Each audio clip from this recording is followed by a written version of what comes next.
cartoons from present and the past. Every week will be an animated bash. What a cartoon! What a cartoon! Maybe a short but mostly shows. We'll talk, we'll analyze, exploring as we go. What a cartoon! What a cartoon! What a cartoon! What a cartoon!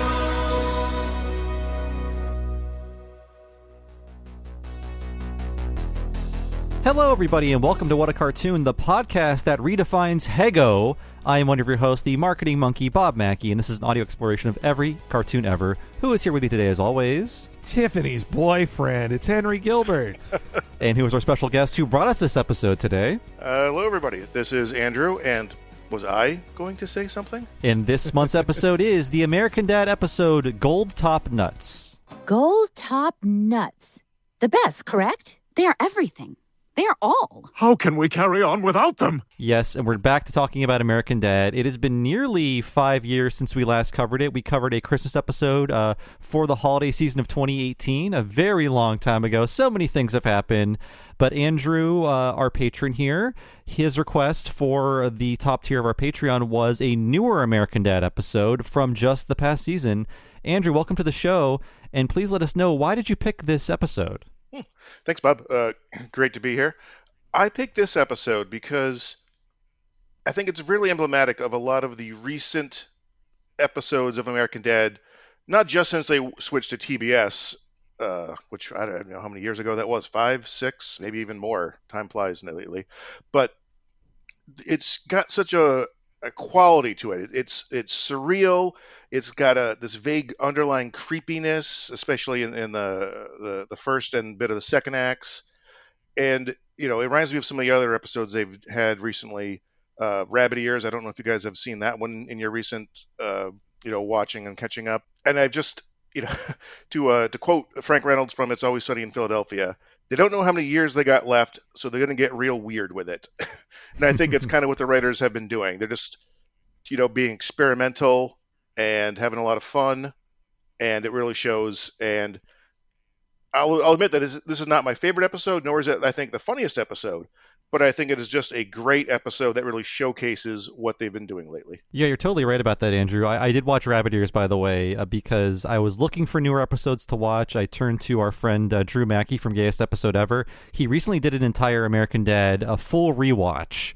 And I said, Drew, what are the best, weirdest episodes? And he sent me a few. And I did watch for this episode Top of the Steve and Rabbit Ears, which are both so high concept they could be Futurama episodes. Yeah, there's so many creative episodes. I watched that Rabbit Ears one too, or even the episode that directly follows this one, which I watched, where sort of Franny gets hypnotized by frogs that live in her pool. Yep. It's so it goes to such weird places that I love to see where American Dad goes on its very long, unexpectedly long life, that they're like, well, I guess if the show's still on, let's just get even weirder. It's such a great spirit to it. Yeah. Yeah, and I think a lot of people would be shocked to know the show was still on TV and that it's this good. I assume a lot of people saw the character designs 18 years ago and they were like, absolutely not. I hate Family Guy. This looks worse. I'm never looking at this again. And they had no idea that quietly for 2 decades, the show has been doing some really great stuff. That is intentionally distancing itself from Family Guy whenever it can. Even though voices, actors, and character models, so much of it, and sharing a lot of original writers is Family Guy style, but this episode is so weird and different from Family Guy. But I also love, Andrew, that you picked this episode because it's a high concept one, but there have been many great American Dad episodes that are high concept that in Act 3 go even farther. If in an early season examples to use would be the Christmas episode where the rapture happens, where Act 2 is well, the rapture happened, everybody's gone, and you're like, well, what's Act 3? Act 3 then becomes a Mad Max parody, and it's it's a further escalation. The first time watching this, expected the same, but instead, Act 3 is back down to earth, and they're having to deal with the weird thing. It made it an even better high concept episode because they even zag when you thought they were going to zig in what is already their template of a weird episode of American Dad. And they are so far from the premise of the show. That's what I enjoyed watching this one and the two others I watched for this podcast, in that the premise of Stan is a conservative guy who works for the CIA and his daughter's a liberal. Can they get along? And Roger and, Klaus are these weird things that talk. None of that really matters for the ones I watch. And I love, after like the first couple of seasons, they escaped from that premise. But Andrew, I want to know, we'll reiterate what we said on that podcast 5 years ago with our history, but what is your history with American Dad?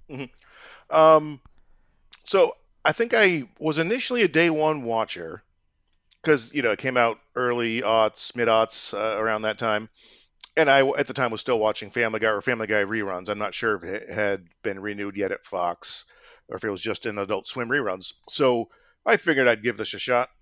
And the first season I watched maybe half of, and I kind of dropped off. I'm like, this is just Family Guy 1.5. The kids are aged up, and the baby's an alien, and the dog is a fish, which I think is what a lot of people had. And I think the writers must have realized that, because they definitely seem to. Season 2 is when it picks up, because I believe the Christmas episode you picked was from season 2, and I didn't realize it was that early they started doing their crazy off the wall Christmas episodes, which they have kept up, not every single year, but there have been a run of them that were just so fantastic. You mentioned the Rapture one, and there was almost a sort of trilogy of Christmas episodes they did a number of years ago, where it was the one where they accidentally kill Santa, and then he gets revived and tries to kill them. And then there's one where they're trying to kill the Krampus, and then Stan's dad becomes the new Krampus.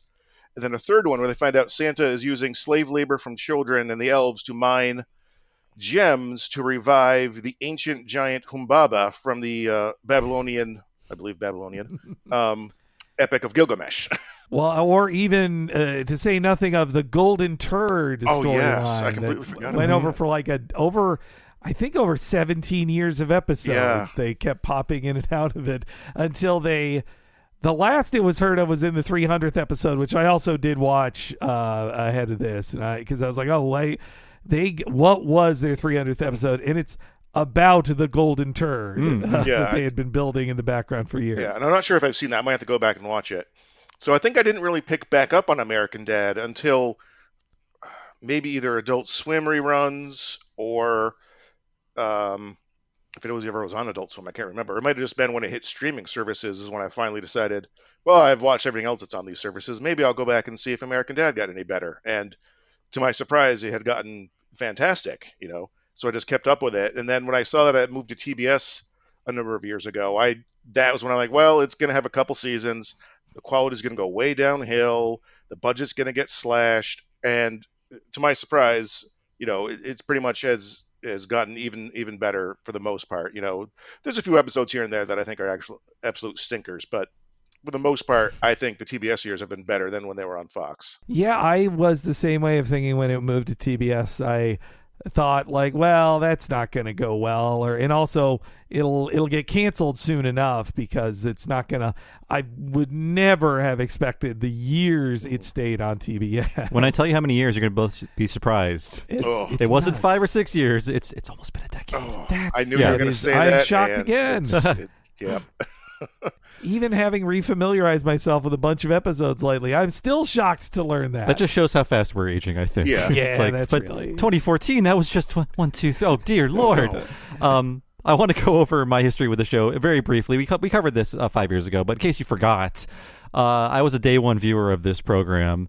It had a very big premiere. Super Bowl of 2005 is when it premiered, and I thought, I hate this show. I hate Family Guy. I mean, it was very, very popular to hate Family Guy in the mid-aughts. I don't think it's as popular now, but white guys in the mid-aughts, we made our personality hating TV shows, didn't we, folks? Sure. New Simpsons, Family Guy. Exactly. But yeah, I thought, like, this is even worse than Family Guy. I was really put off by Seth MacFarlane and being on Letterman and saying, we couldn't make Family Guy, we just made this, okay? He just was kind of admitting, like, yes, it's a lesser Family Guy, but then Family Guy got renewed, and it made this show seem like superfluous, you know? Completely ancillary, yeah. And dutifully, because I had no girlfriend and nothing better to do, I watched every episode. And I hate watched every episode. And by the time it got to the end of season 1, towards the beginning of broadcast season 2, it turned a corner and I thought, oh my God, I think I like American Dad. And as it kept going, I had more and more respect for it. And I was thinking, this is better than modern Simpsons, modern being like 2006, 2007 at that time. And unfortunately, I fell off around season 4 because I had no broadcast TV anymore. Streaming didn't exist really. And in order to watch it, I had to pirate it. And I just lost the motivation to pirate this specific show. So in my older years right now, I'm thinking of doing a full rewatch of the series. And if I watch one episode a day, I can take an entire year with American Dad. It's good dinner time watching. Mm-hmm. No, I had a similar path as Bob to watching it on its debut night, and then the next year, and turning on it. And what brought me to it, I think it was a mix of seeing it a little on Adult Swim, but it was also that I was at the height of my pre-podcast listening, DVD commentary listening all the time, and I had worn out the Simpsons DVD commentaries. That I was like, I think I'm going to Netflix disc the Family Guy series to hear those commentaries. And then once I did that, I was like, well, I guess I got to hear the American Dad ones too. And that was when I finally gave it a shot. And then the other funny thing is that then I kind of went 5 years without watching more episodes. Then they were all on Netflix, and I watched all of the up to that point episodes. Oh, wow. I was like, man, this rules. And then I did not watch any new episodes. Even when it went to TBS, I really kind of fell off. And now I'm doing my catch up again of like, I didn't see all these episodes. You mentioned those commentaries, Henry. I don't know how many DVD sets they made or how many have commentaries, but I have vivid memories of listening to those commentaries while playing Okami for the PS2. Wow. That really puts it in time, doesn't it, folks? Yep. So we've been over all of our histories with this show. We did a full history of American Dad in 2018. Check that out if you want to hear the full thing. But for this one, I just want to do a recent history of American Dad because, to refresh your memory, it's been a lot of fun places, and I want to catch everyone up here because I needed to be caught up. So this series is now in its 17th production season and its 20th broadcast season, and it has been renewed through broadcast season 21. And yes, it's very confusing to the point where there's an entire section of American Dad's Wikipedia page with the header season number discrepancies. It is so complicated how they numbered the broadcast seasons and the production seasons. We are production season loyalists. So for our concerns, this is production season 17, episode 10. But I think on Hulu, it might not be that. Actually, even. I think Hulu has it as the production season. I can't remember. Yeah, actually, I just have a memory of it saying 17 when I rewatched it recently. No, yeah. When I watched this episode this morning, I did it from the drop-down menu. It was 17 on it now that you mentioned Which is it. ironic so because the Futurama seasons are broadcast, which is incorrect, and they're in the wrong order. But you guys have been over that many times before, but it also frustrates me. This is not important, but I do think now this is production season 16 because we're currently in 17. 18 is the production season, was the last one that was ordered. It's so confusing, folks. There are paragraphs about this on Wikipedia, but it also ultimately doesn't matter. It doesn't matter at all, right? Well, I guess all those numberings happened as well because that they had the same Futurama problem of being a 7 o'clock something show on Fox that always got preempted. And so episodes just sat on the shelf for years. I don't know if that happened with this one, though. I think it was a post-Simpsons show because it was running on Fox concurrently with, like, King of the Hill. So that's true. It is pretty much in the domination realm, isn't it? The animation domination realm. And I think the Simpsons momentum carried me into American Dad. Oh, go ahead, Andrew. Oh, no, I was just going to say, and I also know that when it went to TBS, they had backlogs of unaired episodes that they brought with them to TBS. And at one point, this could just be apocryphal, I didn't do as much research as I should have. But they had almost a full season's worth of episodes.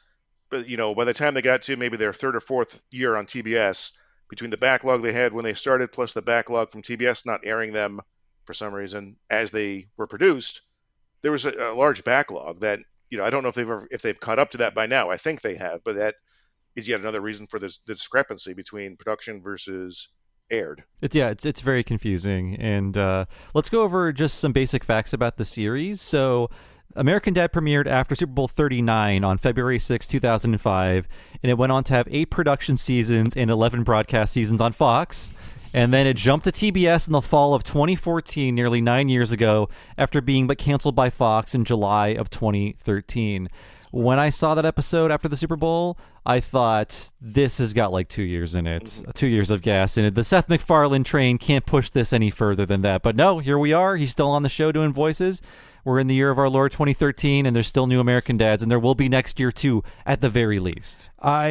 I'm glad we live in the world where American Dad was saved and not the Cleveland show. Yes, I forgot about that. That one actually got canceled, and honestly, it led to good jokes of Cleveland having to move back to the show and then making fun of him having a failed canceled TV show. But one of the reasons why it was a popular show to hate, I mean, yes, Family Guy hate was at an all-time high around this time. Family Guy is just about to come back in the spring of 2005, but also every new Fox show was something to blame for the cancellation of Futurama and the mistreatment of Arrested Development.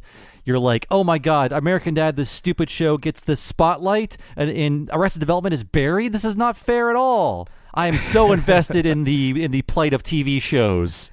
It also really sucked for American Dad's timing that they chose. They did the same mistake that Capital Critters did, which is, let's do topical jokes in a thing that takes over a year to make. It's always a mistake. I love every episode to this day. On that fridge is the color-coded security warning. Yeah, the terror alert level, was just revoked last year, I think. That just went away. Wow. Not that anyone ever paid attention to it beyond 2004. Red or orange? Something. I think we're always at blue now.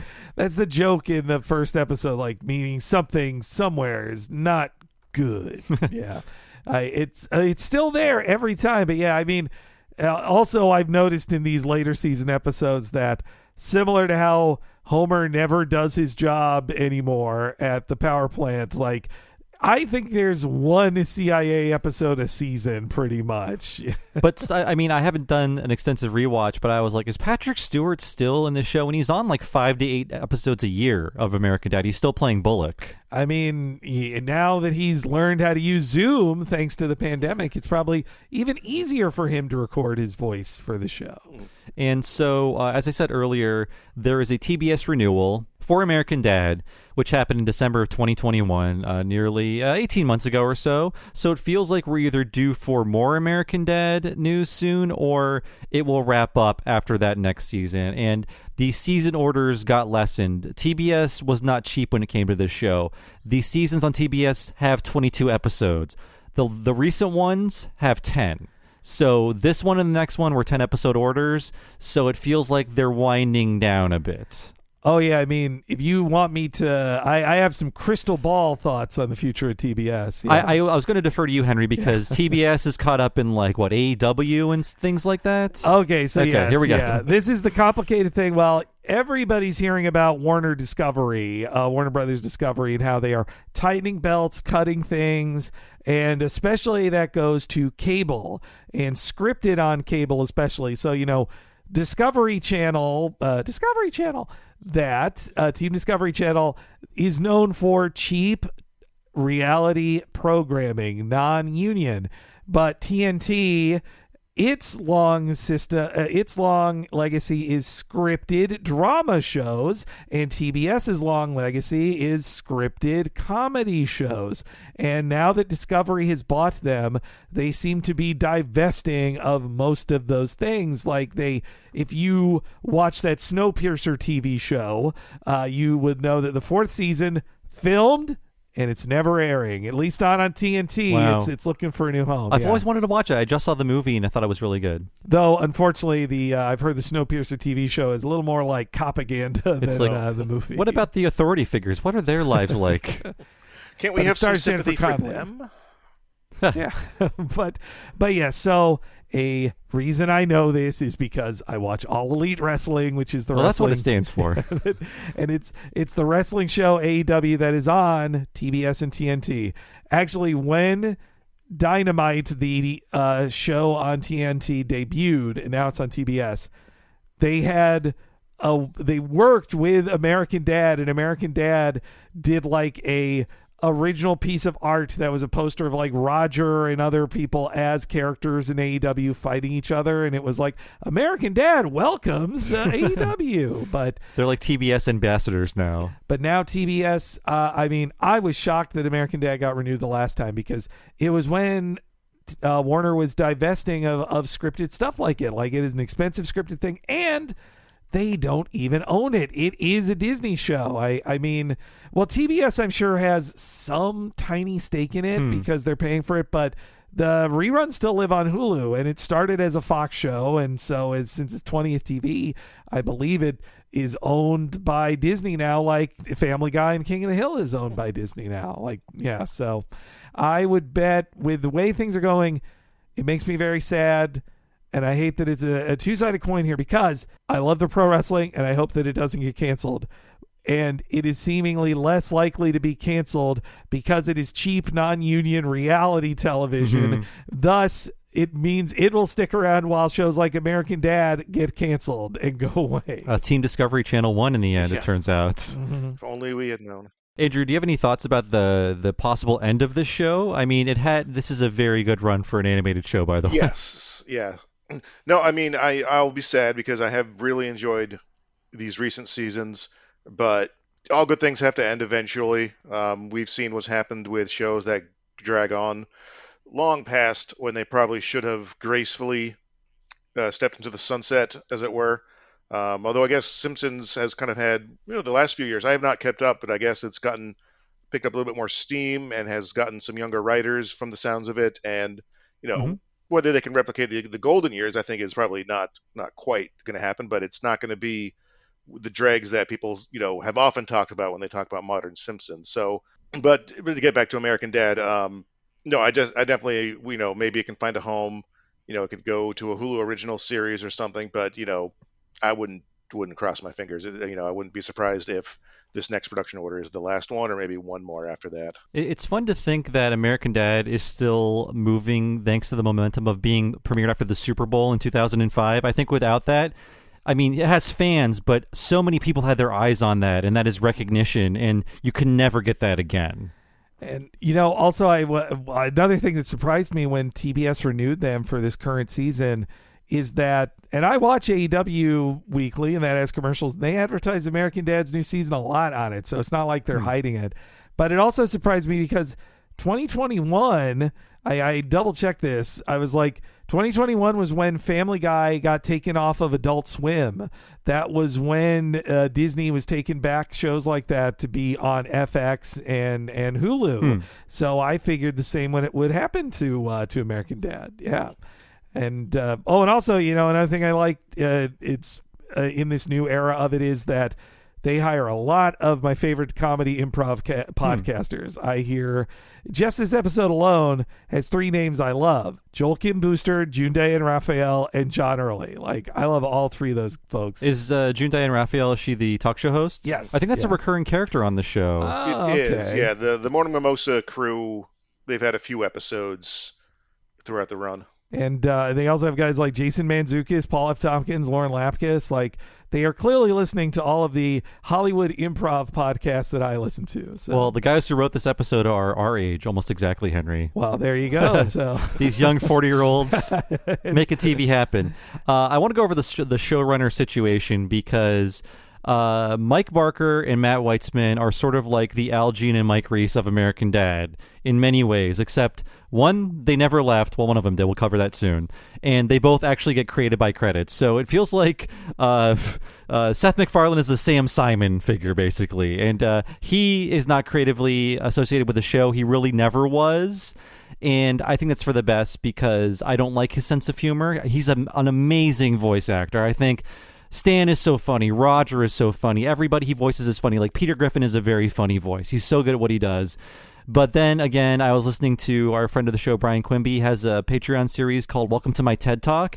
And it's him and a friend going through the TED movies, and those sound abominable. Those sound like the jokes that should not have been made being made in a certain time period that are ghastly. So I don't think I like Seth MacFarlane's sense of humor. But as a voice actor, he's the tops.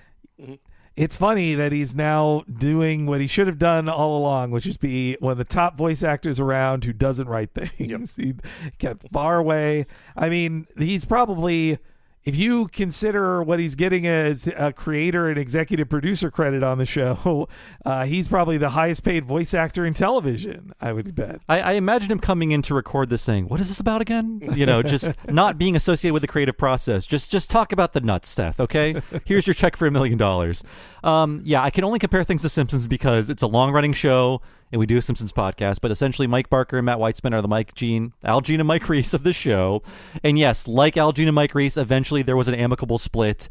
So Mike Barker left after the Fox run, and Weitzman seems to be the sole showrunner to this day because news stories refer to him as the sole showrunner of American Dad. But looking at the credits, American Dad also has 9 executive producers. And just like Simpsons, when you stay on that long, if you want to keep people, even if they never really get to move up the ladder, you need to call them executive producers so they can at least take that title to some other job later. That was one of the things that makes me sad watching some of these newer episodes is that Mike Barker, he voiced a few characters and his characters went away, unfortunately. I mean, the big one to me is Greg and Terry, the married gay news couple. They split up because Barker doesn't do the show anymore. Yeah, he's Terry. Yeah. I had to look that up, by the way. I've been watching for years, and it still, I could not remember which one was which. So Greg is the one that's left then. Yeah, and Matt Weitzman, he basically went from Family Guy to this, and that's all he's done, which is amazing. Like, good job keeping a show running that long. Mike Barker left around 2013 or so. What has he been doing since American Dad? Well, this is his last credit as American Dad on IMDb. If he's been busy, he does not have a lot to show for it. It's possible he has written pilots or, had them filmed. But when he left the show, he still had an overall deal with Fox.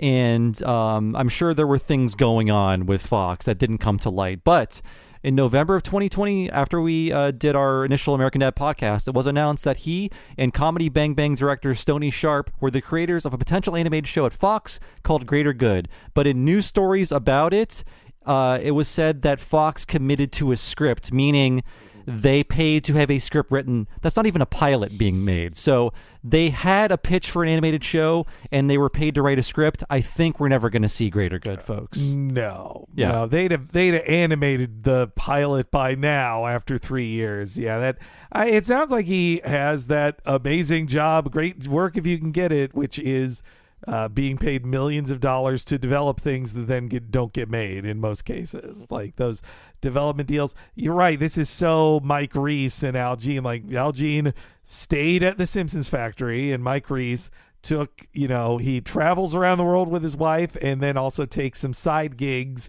here and there Mike Reese had more credits than in his first 5 years away from Simpsons than Barker has had. And Mike Reese before COVID would fly to the Simpsons once a week. He still liked that grind. I think Mike Barker was just done with being part of the TV episode grind, which it sounds like it can be tough, especially as you're getting older. No, I don't like that Weitzman. Well, I did notice and his characters are still around, not just Greg, but also the... I think Seth MacFarlane is Greg. Oh, shoot. Yeah. Sorry. All right. Well, then Weitzman actually doesn't voice that many characters, but he does voice the character Dr. Weitzman, who works at the CIA and is basically like the magic science guy who does things. They're not credited because Mike Barker is credited for nothing acting-wise on IMDb, so I think they were just doing it on the sly. Interesting. Yeah. Man. Is that to get around SAG regulations? Maybe. And I like too that it does feel like late era Simpsons because there's recurring characters that are like, wait, when did this guy it's recurring guys who are 5 years old. I'm mainly thinking of Billy, the weird Frankenstein tiny creature thing. Yes. And also Tuttle was in the original first season, I think, but there was a real Tuttle resurgence in these last 5 years of the show too. He came back in a big way in a few one of the ones I watched. For sure. Who doesn't love Richard Kind? Yeah. I think he's got a big part in Rabbit Ears. Because he gets sucked in along with Stan. And he's the perfect loser that Stan wouldn't really care if he died, but he's like, oh, Tuttle, huh? Yeah. He's just enough pity for him. But essentially, that is it for my recent history. I just wanted to catch everyone up and say the show still exists. It's very good and it's very weird. If you think it's just a bad Family Guy knockoff that's sort of like also All in the Family knockoff, they escaped from that 17 years ago. The show has really escaped from the premise, and now it's just every episode is a treehouse of horror. Every episode is a high-concept Futurama, Rick and Morty-style plot. It's interesting, but the characters still remain their essential basic types. Yeah, they don't get too crazy, and they even just add to it. They get the character of Jeff just is a full-time character in the show now, which is funny that he was just a stoned guy who was a bad boyfriend. That's all he was, and now he's just a regular character in the show.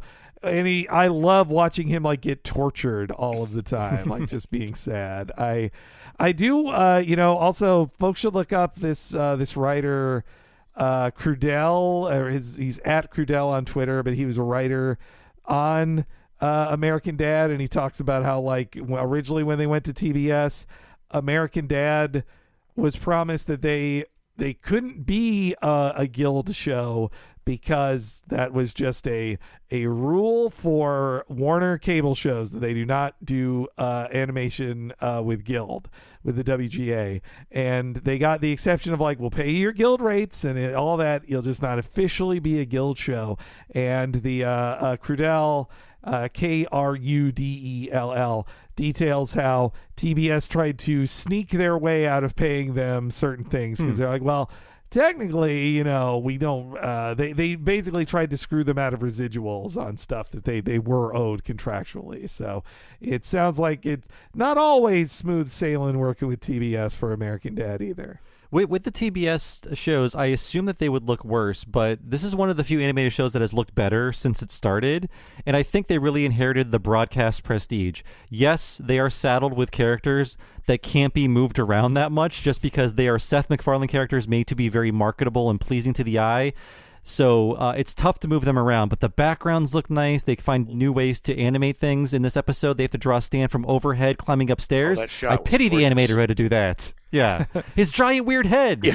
Stan's giant weird head. You can't do anything with that. It's a mistake, but we've been staring at it for 18 years. When you compare the animation standard to a show that I think is good, but I'm just talking about animation, the new Bird Girl show that was on Adult Swim in the last couple years, it is more of the BoJack style of puppety flatness that this doesn't have that kind of feel to it. It feels like they're still using the same kind of overseas production instead of the more flash-based stuff. Yeah, even like The Simpsons was forced to become puppety style animation, which can be good, but I prefer this style, which is, as traditional as you can be while using digital tools.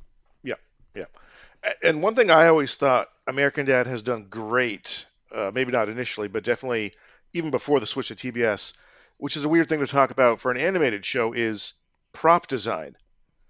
Just if you look just in the backgrounds of shots, even props that aren't being used by someone, you can tell they're a real thing. Someone went out and found a stereo and decided to accurately enough copy what that stereo looked like, or what a piece of art on a wall is going to look like. I don't know where the line between background artist and prop is in an animated show, but both of the teams that are responsible for those aspects of American Dad, I think, are doing a fantastic job. And those are kind of the jobs that don't get a lot of credit on animated shows. This episode is very dependent on great prop design of the central prop in the episode that I think is fantastic. Like when I look at it, I think this should exist. Like this should be sold in places. Yeah. So that is it for our brief recent history of American Dad. We're going to come back and talk all about Gold Top Nuts. Good morning, USA. I got a feeling that it's gonna be a wonderful day.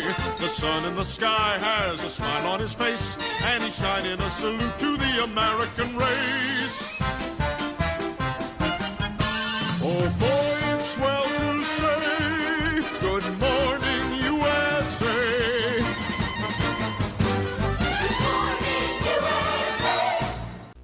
Hello, everybody. Welcome to the break for American Dad. I am one of your hosts, Bob Mackey, and I am the host of the big game of podcasts. And who is here with me today? Hey, it's Henry Gilbert, and I shine as brightly as the top of a gold top nuts can. And yes, you're listening to this episode brought to you by our great patron, Andrew. And if you want to be cool like Andrew and get all of these episodes 1 week ahead of time and ad-free, please go to patreon.com/TalkingSimpsons. Sign up at the $5 level. You get just that, but also access to everything behind the $5 paywall. That includes nearly 6 years' worth of Patreon-exclusive podcasts covering things like Batman the Animated Series, The Critic, and Mission Hill. And that also includes regular access to Talking Futurama and Talking the Hill, as well as the archives for those podcasts as well. In total, there are over 150 full-length bonus podcasts that you're not hearing if you're not on the $5 level at patreon.com/TalkingSimpsons, and there's a $10 level as well. When you sign up for that, you can access all of the $5 stuff naturally, but you can also access one extremely long podcast once a month, only for patrons of that level or higher. And what is that, Henry? Bob is talking about the What a Cartoon movie podcast, which, if you're listening to this on the free feed, you should be pretty familiar with because you get a preview of it each month. That's about 45 minutes long. But if you want to hear the full thing, which is often over 5 hours or even 6 hours long, you need to sign up at that premium level at patreon.com/TalkingSimpsons. Just last week, you got to hear our preview for Little Shop of Horrors, the live-action film that we do as part of our annual April Fool's chat, talking about a live-action film. We love this movie, especially because it's the first time either of us has fully watched the director's cut version, which is the definitive version of that classic musical. And you will hear us talk all about it and sing all the songs. I mean, we don't sing the songs entirely, but we hum a few bars. But the important thing is you can only hear the full thing if you are a subscriber at patreon.com/TalkingSimpsons at the premium level. And you get all the previous ones we've released. Right before that, we did the Aardman 2001 film Chicken Run. That was a ton of fun to talk about. And we have a giant back catalog that covers everything from Akira to a Goofy movie. And coming up at the end of this month, if you're a $10 subscriber, you're going to get to hear the start of our summer of Pixar. And it begins with a biggie, Toy Story 4. We've done the first 3, and you know we love talking about that. Now it's going to be time for the return of Bo Peep. You will only hear that I can safely say will certainly be over 5 hours long. If you are a subscriber at patreon.com/TalkingSimpsons. And if you have never signed up for Patreon before, it is so easy to do. And once you sign up, you can use Patreon to listen to any of our bonus podcasts, the same way you listen to any of your free podcasts with any podcast app or program. And there is a Patreon app for any smart device you might have. You can listen to our bonus content that way as well. But no matter what way you do it, it's so easy to access all the content waiting for you behind the paywall at patreon.com/TalkingSimpsons. Now, because you listeners deserve the best, please get ready to hear the rest of our podcast all about American Dad. In these uneasy times, when our national defense is threatened, only one man can keep our homeland secure. His name is Smith, Stan Smith. It's just toast, Dad. This time it was toast, Haley.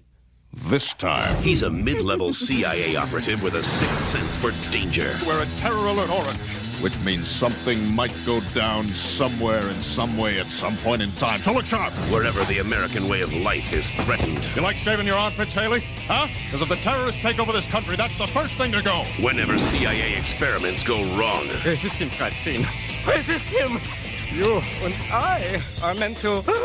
Happy hour! Whenever top-secret information is exposed. You know, you'd think you'd be a little more grateful to the guy who saved your life at Area 51. Look, if my superiors found out you were living here, we'd all have our memories erased. Did you see Memento?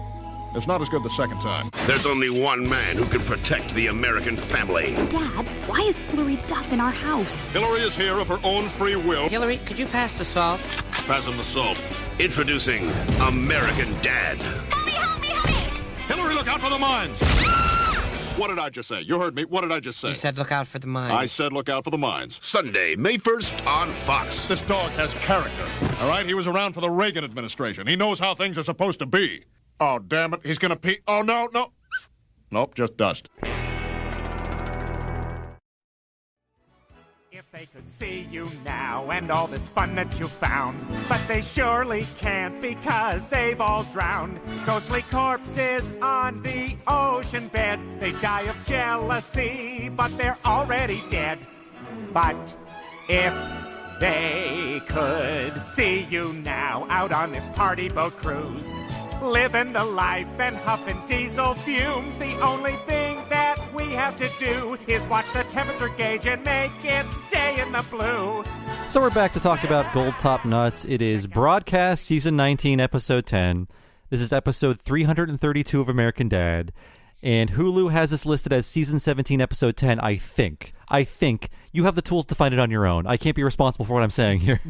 And it makes no sense. 332. Yeah. Like, I mean, that's insane. Me and you were saying this privately, Bob, but it really is true. Like, you compare this to the 332nd episode of The Simpsons. I've done the math, Henry. Do you want to know what that was? Oh, okay, yeah. Okay, so I wanted to check it out. Like, what is The Simpsons math? How does it work out? The 332nd episode of The Simpsons is season 15, Simple Simpson, which aired on May 2nd, 2004. So in the American Dad math, American Dad has not caught up to where it premiered in the history of The Simpsons. Not yet. That's great. Oh, but yeah, I mean, quality-wise, this is better than season 15 Simpsons, I would say. Oh, I think so. Yeah. Pretty much. No season 15 episode of Simpsons can compare to this. I mean, Simpsons is only really taking the kind of risks now that like season 9 of American Dad did, or honestly season 6 of American Dad did. They're starting to get that kind of experimental now, like this.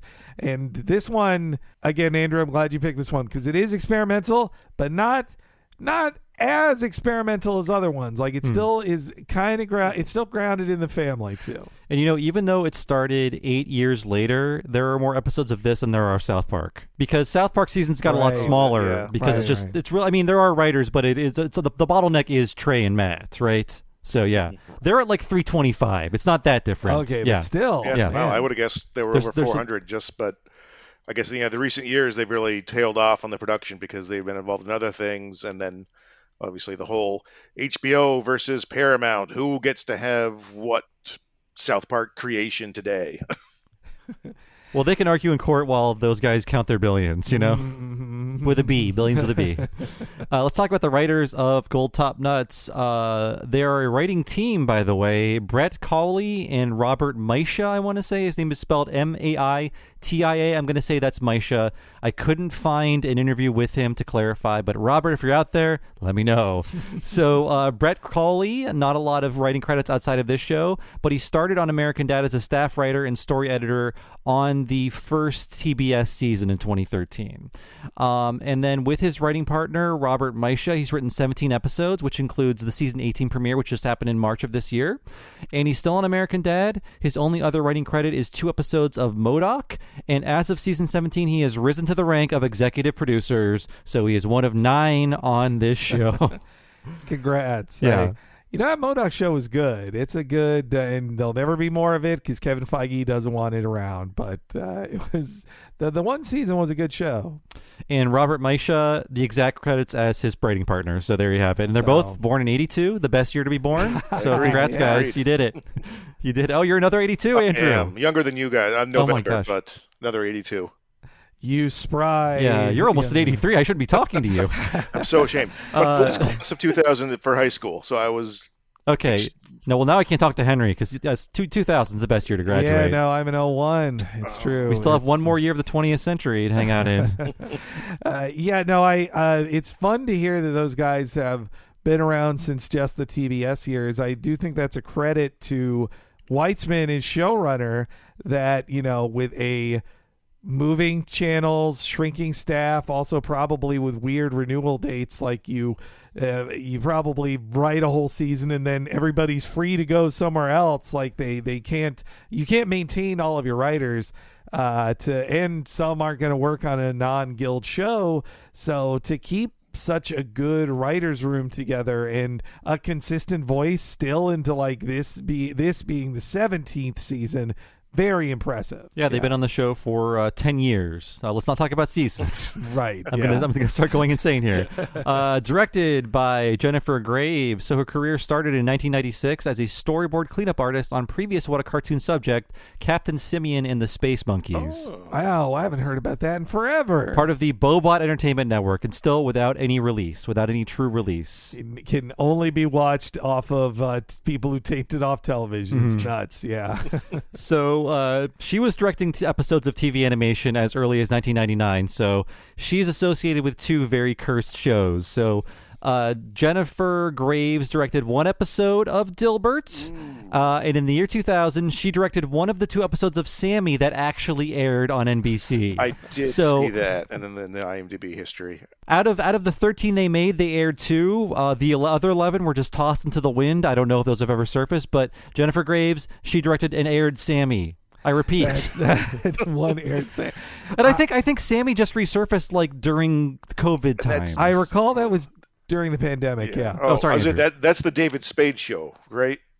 Like he was a producer, creator or whatever, loosely based off his childhood or something like that. Yeah, and I was reading up on Sammy again, and because I'm, I just read Bob Odenkirk's autobiography, I'm rewatching Better Call Saul. I didn't know he is a voice on Sammy. That is not mentioned in his autobiography at all. And he talks about a lot of stuff in that, but Sammy, Janine Garofalo was on that show for a couple episodes too. I saw on the IMDb. Wow, it's like an old comedy cartoon. Yeah, I wonder, if just, because it was David Spade, Andy Dick was in there too. It's just, late 90s, early 2000s. Those, I guess they flew in similar circles. They were able to, but oof. I just watched I saw David Spade in the wild because he was that sounds like I saw him in person. I watched a lot of clips from the Mark Twain Award for Adam Sandler that happened, and David Spade was there, and occasionally people made fun of him, but honestly it was like Rob Schneider was also invited, so every presenter was like, and Rob Schneider's here, he's happy to get a free lunch or something. Like, yeah, that guy. There's some funny bits in there if you want to see Adina Menzel do, aka Adele Dazeem. Yeah, I know her. If you want to see her do the opera man character and sing a song, okay, yeah, it's fun. I'm almost there. Yeah. So Jennifer Graves, she actually worked on a lot of Marvel and DC stuff throughout the aughts, mostly as a storyboard artist, and she began her American Dad directing career in 2012 after storyboarding a few episodes way back in the early seasons. And as of this recording, she's directed 28 episodes, so she's an American Dad vet for the past decade. Wow, that's a lot, man. And because there still aren't many women directing on animated, adult American animated shows. No, but thankfully there are a lot more than there used to be, even in the 90s. So this episode, Gold Top Nuts, the title will make sense to you in about 30 minutes, I think, if you're not sure. But we recommend you watch it. It's also, you might not think this from American Dad, it's also a very visual episode, this one. I love that too. It lets you know it's a weird one because it does not have the opening. Like they just have the title appear on screen and get straight to it. And in general, I as a I guess really I'd call it a 4-act structure because that's how the ads are on TBS. They have to program around. And I realized you have to have a commercial break at 3 minutes and then a regular 3-act structure after that. Yeah, so I guess it's just kind of like a cold open, but I noticed that they often will ditch the opening and the ending because TBS gives them maybe 21 minutes, and they lose a lot of time if the opening for American Dad's like 25 seconds long, but they still need that time. Yeah, actually, now that I think about it, I don't think I've seen them cut to black in credits on any of the newer episodes I watched ahead of this. Yeah, that's where Danhausen pops up as the end of the show is running. Friend of Talking Simpsons, Danhausen. Yeah, we'll see if he comes back. But I'll call him a friend. I'm kidding. I like Danhausen. He gave me advice on where to go get vegan sausages in Wisconsin, and I appreciate that. And I hope he gets well soon. Currently, he's ailing. That in Wisconsin. They're getting pretty progressive these days. I think they want more progressive people living there. From what I understand. And Danhausen's got a torn pec right now, but he should be a guest voice on American Dad. He's trying to get his own animated series made with talk about development deals with Warner. he's working on one of those to try to get made based on him as well. Let's see if he's got 2 podcasting friends that can hang out and that's really going to put him over the edge, I think. Talk about his adventures. So we begin the show, a shot of a very small plane flying through the sky, and then we cut to the interior. The pilot makes the announcement that they'll be landing in Langley very shortly, and then we cut to the cabin of the plane. The entire Smith family is there except for Roger and Klaus, who I had forgotten about until the end. When they showed up, I was like, "Oh right, I forgot. I love Klaus and Roger." It's like the show is just about the family, not the extended family. Sorry, Andrew. No, yeah, it's Klaus has one quick line, and Roger has functionally one line, but it's a rather long line at the very end, and that's it. You see from both of them in the whole episode. And the Smith family, except for Klaus and Roger, are there looking very surly. And then the pilot gives the value vacay slogan: "We don't offer refunds, but we do offer apologies. I'm sorry for the smell." So it's a stinky, crappy plane. Southwest doesn't give enough apologies. So. I was going to ask Henry, is this like flying Southwest where it's like find your own seat? No bladed weapons. On Spirit, it feels more like what I've heard about Spirit. Southwest regulars like myself, we make fun of Spirit. Like that's the one we get to look down on. Hollywood Mackey's flying business class to Vancouver soon. I'm making fun of all y'all. I just recently flew I don't do it that often. Economy class from Boston to Hawaii. It was not fun. It was a long flight. That sounds pretty rough. But a woman behind Francine taps her on the shoulder and asks if she had a nice vacation. And finally, we hear the reason why everyone seems so grumpy. Did you have a nice vacation, dear? No. My cheap-ass husband booked an all-inclusive trip with value vacay to some Cancun shithole. The trip didn't have to be bad. It's these lousy kids that ruined it. Like when Steve left the door open and all those black spiny-tailed iguanas came into the room. I was airing things out because Haley blew up the bathroom. I was sick. That monkey put its finger in my mouth. You sucked on that monkey's finger. Mom told me to do it. I thought it was one of those marketing monkeys that promote new salsa flavors. Speaking of monkeys, I don't want to monkey around with those black clouds in front of us. Then don't do it. It's too late. I'm sorry. It's funny that American Dad has gotten the point to its run where I can say, oh, Seth MacFarlane sounds older, which I never thought I'd say. I think it's all that Rat Pack crooning he's doing. Not good for the vocal cords. He's treating too many of his employees to his birthday serenades. Yeah, I wonder if his 50th is coming up. Ooh, yeah, He's man. going to rent out Carnegie Hall. I've heard him say in old interviews that like Stan is the hardest regular voice he does. Like you have to be forceful and talk like it's. That was hard for me just for a second there. He's a professional.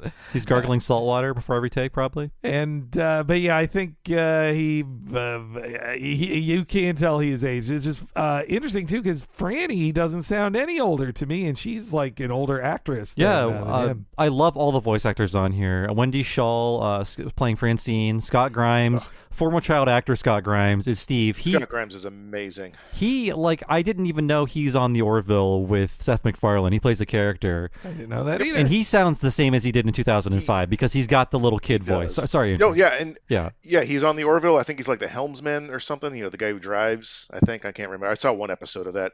But he's also the first time I saw him was in Band of Brothers.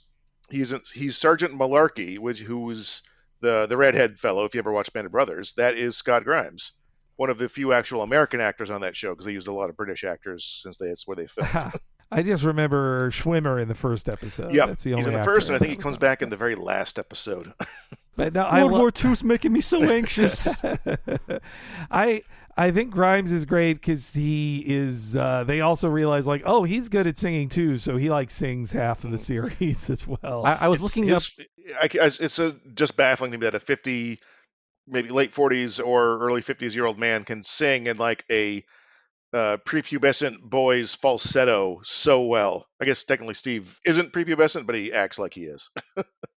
Yeah, I was looking up songs to put in this episode for our editor to drop in, and I didn't know there were so many songs, but I guess I missed 15 years of the show, and a lot of them are done by Steve. And Steve has like really changed as a character. It's funny if you watch the intro for the show, which they remade in HD, it's still the initial premise where like it's trying to define every character very quickly. Like Haley puts the peace sign on Stan's back, and Steve is this defined as sort of a like suck up character. Like, oh, I love my dad, and I'm going to hand him the briefcase. That's not who Steve is at all.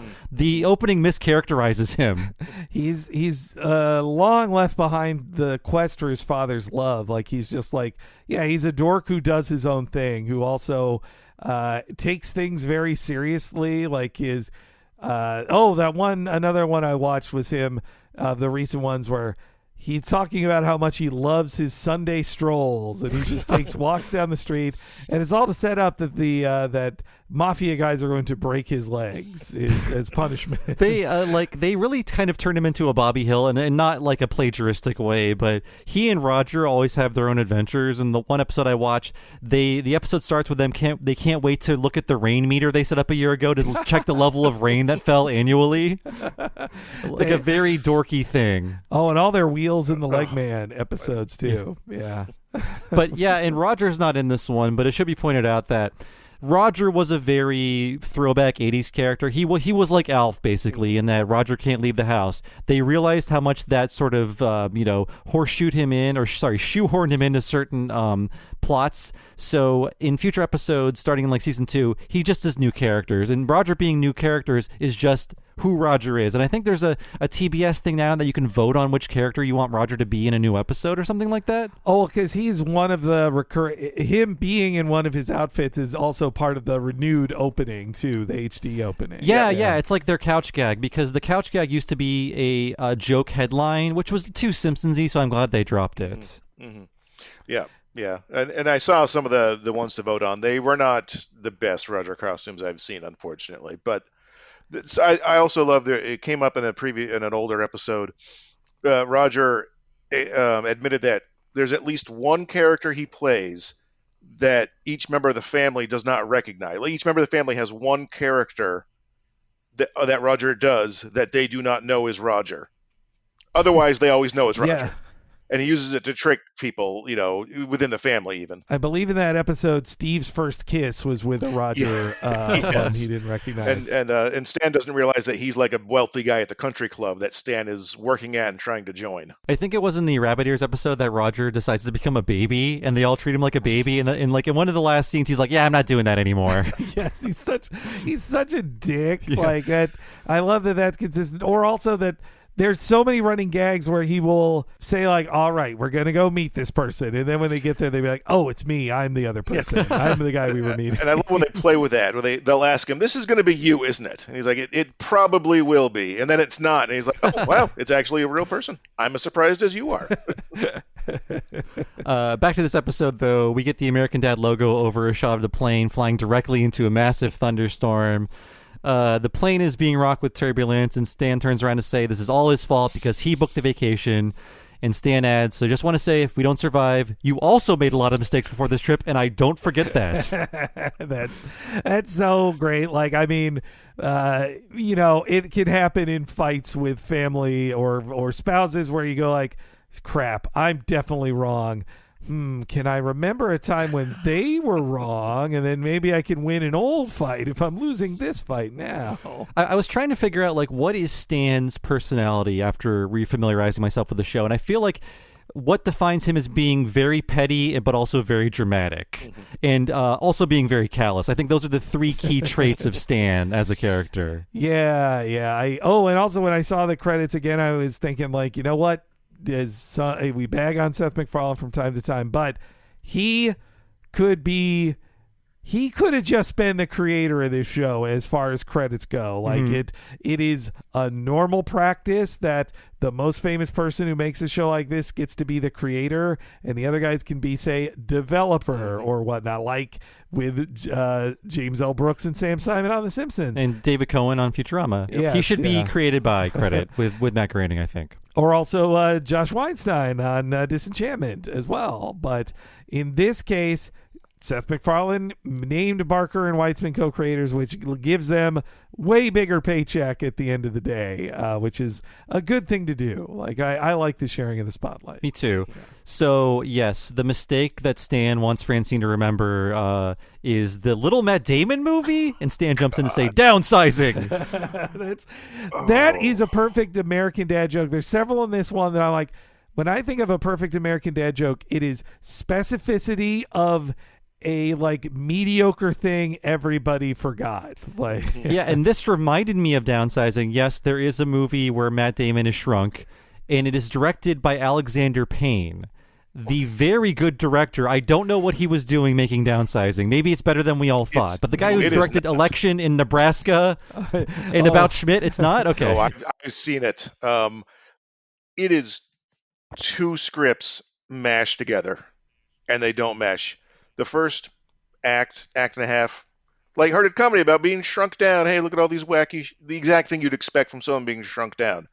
And then it turns into this bizarre class drama that even in the shrunk down town, there's the haves and the have-nots, the cleaning staff and the maintenance people. And then, Matt Damon falls in love with one of them. But it's tonally, it is a whiplash, and it is not a good movie.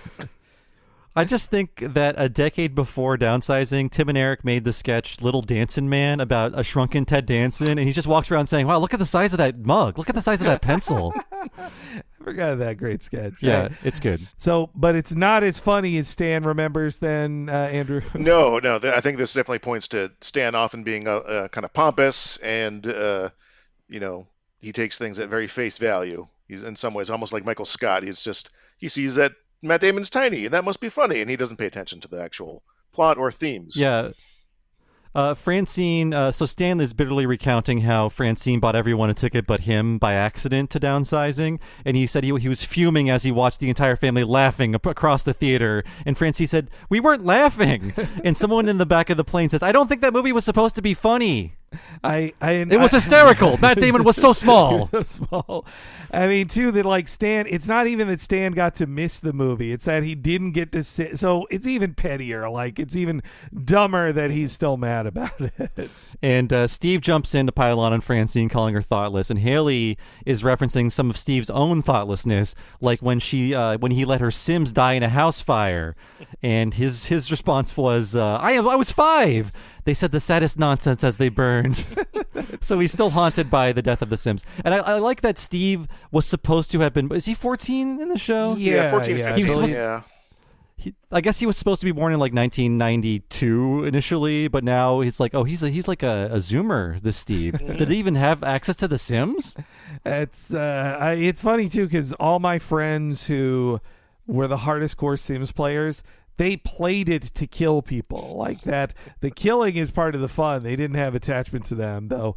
Though also my little brother, I accidentally killed his virtual pet once, and I think he still is mad at me for that. He's never been a guest on the show. It's true. But yes, things get really personal in our next clip here. Let it go, Haley. When you were 5, you poked a hole in my diaphragm to disastrous result. 5? Do you mean me? I'm a disastrous result? I like you now! Please, we're all very scared and you're fighting so loudly. Why don't you just die, old lady? Be in control! We're gonna be okay! We're definitely gonna die! Sweet lightning, I knew you'd save me! I'm declaring this bird a no-fly! Everyone, head to the back! Francine, the week we were married, you ate all the golden grams. Excuse me! These are your parachutes! You opened them like this! Oops, I'm sorry.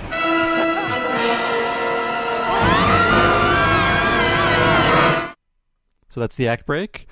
And I love how Francine says the thing you should never say to a child, but she tries to recover with "I like you now." Yeah, she's like, "Hey, look, I don't hate you anymore. Like, you grew on me." The disastrous results. What a great line, too. Disastrous. And then Stan can't even be that mad at Fran. He's just like, you ate all the Golden Grams the week we got married. Like, he's just mad she ate all the cereal of one type of cereal. Rather mid-cereal, if you ask me. Yeah, I'm not. So, Henry, your thoughts? You're the cereal expert No, here. I'd call it mid as well. Okay, yeah. It's like, why would I buy Golden Graham? I mean, I'd rather Cinnamon graham Toast crackers. Crunch if I'm going to have a sort of toast replica type cereal. I never cared for Mr. Graham's crackers. That's the thing. So you have graham crackers, which already are like as mid as snacks go. Like any kid's gonna throw graham But they'll crackers. keep you from back in a masturbating, bit. Henry, and that's the important thing. If you look up the history of graham crackers. True. It's true. Golden Grahams, never a fan. Like, yeah, it's also like similar.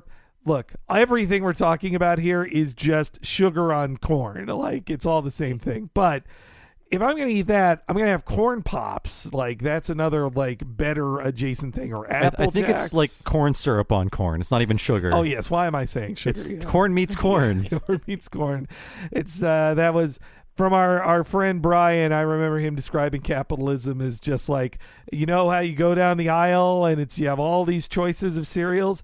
It's all just the same corn shit shoved in a different colored box. It's all just the same thing. When I go to the movies, I'm eating corn, I'm drinking corn, I'm watching something corny. Frankly, it rules. Horn me up. I love Wendy Shaw as Francine. I feel like Francine is underrated as a mom because she started off as kind of like a flighty character, but then they really figured her out. I think one of her first best episodes was her. They revealed her obsession with George Clooney, and there's a great shot in the show where it reveals she like cut her own hand off to escape from a trap or something like that to get at George Clooney. He's not in the episode actually, but it's a very early good Francine episode that shows, oh she's crazy. Yeah. Francine is insane. She's a great mom also because like she is a hot mom, like she is like a sexy lady with blonde hair, and that kind of ties into her character. And she's also like really stupid, but in a great way. And in a recent episode, there was a Fran joke I loved where Jeff comes into the room and he's into the living room and says, hey everybody, hey Stan doing this, hey Steve doing this, hey Fran watching porn in the living room. and she just gives like a thumbs up, like a silent thumbs up as she's still watching porn on the TV. And then when everybody leaves the room, she says like, I don't think Dr. Boner's a real doctor. Oh, by the way, the episode I mentioned was Tears of a Clooney. I think it's the broadcast season 1 finale. So that's how long it took for them to really figure her out, I think. She's the funny, and also Wendy Shaw is just hilarious with her, just the way she talks. She's my favorite character in the show for sure, Fran. Yeah. I love her. Yeah. It's similar to that, the one of her watching the pornography and not wondering if it's a real doctor. There's an episode where someone walks in the kitchen and she's just throwing vegetables into a desk fan, and they get chopped up and spit out the other side. Then she's just making notes in a lab book and going, interesting. I like she's got a rich inner life that we're not let in on a bunch, you know? So the plane crashes, the pilot floats to safety with all the parachutes. Too, yeah. Exciting act break. We come back. Steve is in the opening of BioShock. He's floating through the wreckage, calling out to his family members, and he spots a lighthouse in the distance, and he swims to the foggy shore. He barfs up a little seawater, but then he spots the rest of his family, and they all embrace. I wonder if these guys who wrote it are gamers, because this obviously, yeah, it's the opening of BioShock, especially with the lighthouse. Like, you crash a plane, swimming around, and you spot the lighthouse and go to it. But also, it's like the repetition of things that comes later, like that also feels like one of those video games where it resets over and over again too. This feels like a very gamer episode. Yeah, it does feel like they're in a roguelike or something. Yeah. Then the family decides to head to the mysterious lighthouse to see if anyone's inside. Francine says, I hope they speak Portuguese. I'm 2 days in on Duolingo, and my wife is doing Duolingo. It's a habit. Mm-hmm. People have got to do it every day. Is Duolingo the owl one, or is that the other one? It's the owl one where... Okay, that owl's a jerk. The owl keeps you motivated. Like, my wife, she will find time to do the 5 minutes of Duolingo. You know, when I had mentioned that I was thinking of going back to like Japanese class, like an in-person class, she even said to me like, no, just start back up Duolingo. Like, just do that. Like, I bet I should get it back into that as well. They gamified learning another language. It's perfect. Yeah, I've always been wanting to get in that and learn French because I'm right. It's just south of Quebec, so it'd be helpful when I take trips to Montreal and stuff. I love, again, great Wendy Shaw delivery, how she goes like, hola, which means hello. Yeah, so that she is 2 days in. There's no sign of life in this dusty lighthouse. There are gallons of bottled water and 1,000 cans of pumpkin pie mix. Francine is briefly grossed out by the thought of all of the pumpkin pie mix she's donated to canned food drives going to lighthouse keepers. Did it go to all of them? Yeah, and she calls it all the delicious pumpkin pie mix she donated. Like, she thought it was a great gift instead of the thing you go like, what am I going to give? Pumpkin pie mix, I guess? I'm not going to use this. You reminded me of I can't remember. I think it might have been the Simpsons episode. I get them confused. Is it Homer Defined? Homer Defined, yeah. I couldn't remember if it was Homer Defined or Hurricane Nettie. But it was Homer Defined. She was praying, and she's like, I won't give any more cans of pumpkin for the food drive. Yeah, and it's I mean, my mom did that as well. We all liked it. You give away your dusty can of it. And I mean, to know that this is the only thing they're going to eat, like, when you know what pumpkin pie filling is, to think that's all you're eating all day, just one can at a time, like, disgusting. And you're licking off your fingers at that. You're like a Ron DeSantis over here. Right. Dated joke. I mean, the pumpkin pie mix is just like cinnamon pudding, basically. That's all there is to it.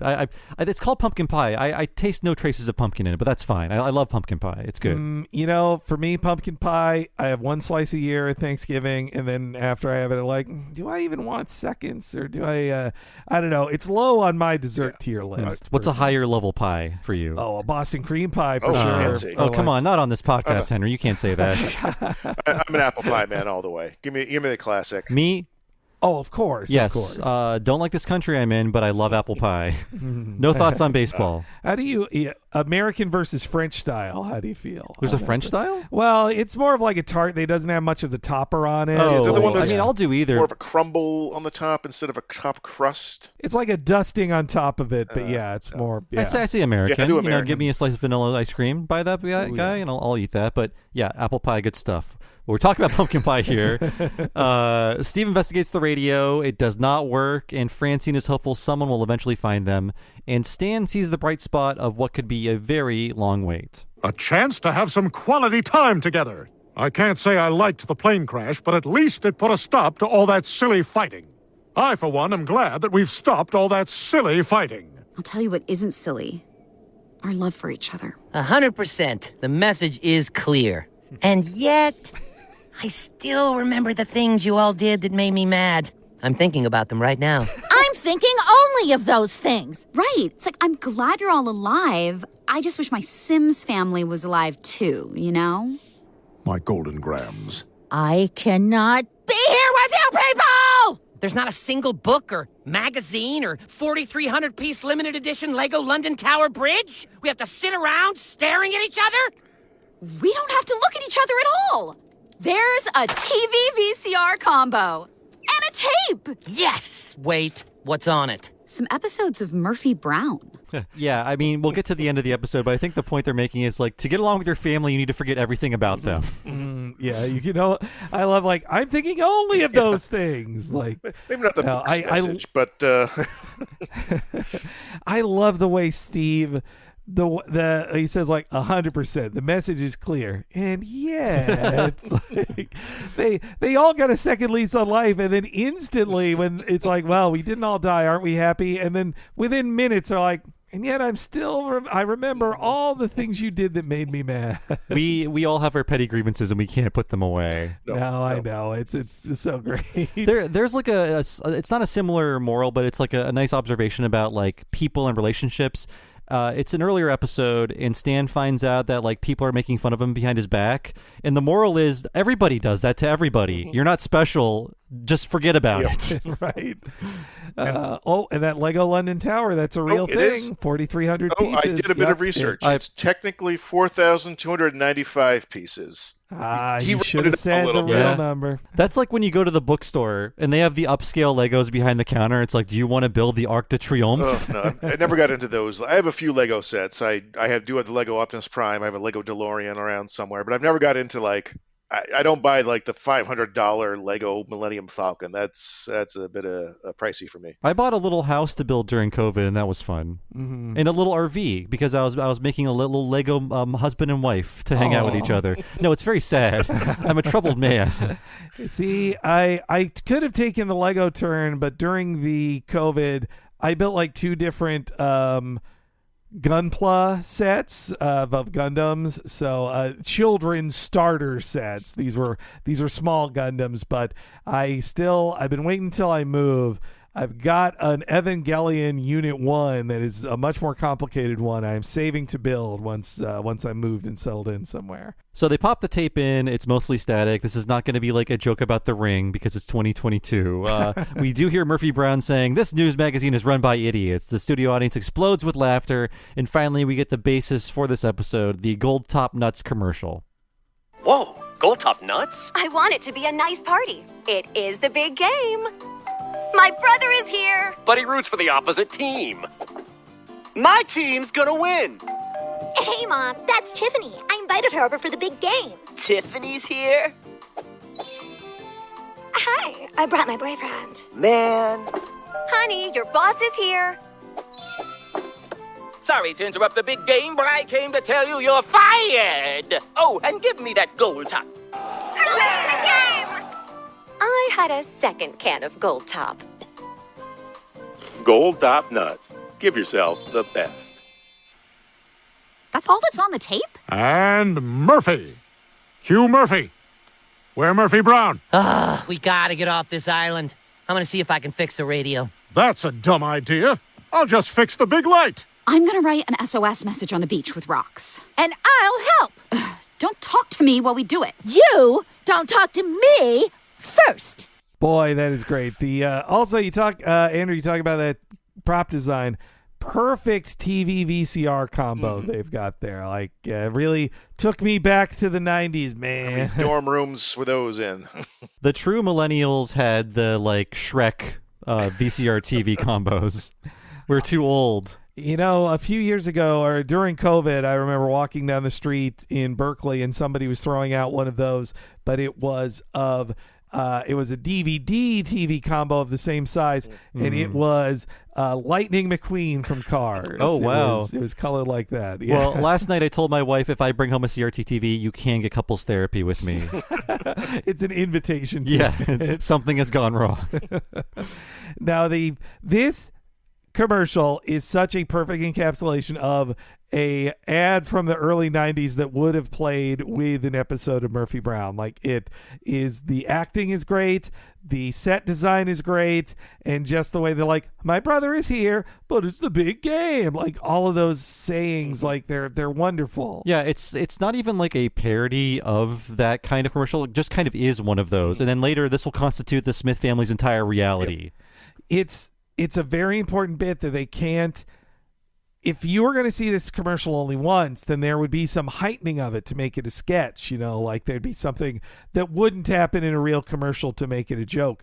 But because this has to be a thing that is watched to a religious extent, that is basically, this is them experiencing the Old Testament delivered to them, that it then has to only function as a 90s commercial, and with only the things they would have said in that. And you know what? The best kind of spouse is the one who does buy a second can and doesn't tell you about it, but just for those situations. I mostly have nuts to feed my parrot. They are unsalted, by the way. He's a healthy boy. And maybe I have a few when I give him one. He's and I, one for you, one for him. Yeah. Now, he loves his peanuts. That I've loved feeding him some peanuts. I messed up one time and fed him it with my finger a little too close, and I just want to think he was playing. He wants that sweet finger meat. Yeah, that is my principal Skinner snack: unsalted, dry roasted peanuts. See, I'm not a mixed nuts guy all that much. I mean, if it's on the plane and they've got like a bag of peanuts or a bag of pretzels, I'm taking the pretzels every time. Healthy source of protein and fat, nuts, any kind of nut. You got the good kind of fat, they say. The good kind of fat. I want a bunch of carbs from pretzels, though. What about that? And don't forget salt. And salt, yeah. No, so I have never purchased a can of mixed nuts ever. This episode almost programmed me enough to want to try it, but I was like, Oh my I'm not gosh. going to really eat these nuts. What am I doing? Nuts are delicious. They're nature's candy. Between you saying you never purchased nuts and a previous episode, I don't know if it was a Talking Simpsons or What a Cartoon, you had mentioned you never bought a jar of pickles. Nope, Questioning never your have. your shopping habits here, Henry. Cereal and Henry no does pickles. not. Henry hates ethnic food. Peanuts? By mixed nuts, that means like a variety of nuts. You've never bought like, peanuts or cashews or almonds or pistachios. There's the entire nut family is so big, you have to have some nut you're into. Boy, I mean, or look, maybe you're the nut. Well, that's what I'm saying. Hey, look, I like peanut butter. Okay, I like peanut butter just fine. What about peanuts in their original form? I'll have them. I like your legal defense. Now look, everybody. I'll eat. Okay, let's say I'm given a bag of trail mix. I'm gonna eat them, but it's or Chex Mix. I'm gonna eat them, but it's one of the last things of the group I eat. Now, I will also say in my defense that I didn't have a childhood connection to mixed nuts because my little brother is allergic to nuts. Okay, so he's the one who has to be on trial now. Wait, Well, and so we wouldn't have him in Henry's the going house. hard but- on his little brother in this episode. Although I try to call him my younger brother, not little brother, because I'm not a child anymore. Is that why but- you destroyed his Tamagotchi because he allowed no peanuts in the house? Is that what's going on? No. Well, also it's funny because he loved pistachio nuts, which were not legumes that he was allergic to. So, yeah, it's again, I'll have look. Will I say no to a peanut? No, but also like I was slow to get into even Snickers. Like I was like, and I'd rather have a Twix or a Three Musketeers. Open your mind, Henry. We're all getting older. We all need to try different kinds of nuts before it's too late. All right. Well, then fine. I'm gonna get a can of Planters then after this and give it a shot. So this next scene, no clips because it's all very visual. We get some very haunting and very nice piano music and atmospheric shots of the island as the entire American Dad family goes off to do their various tasks.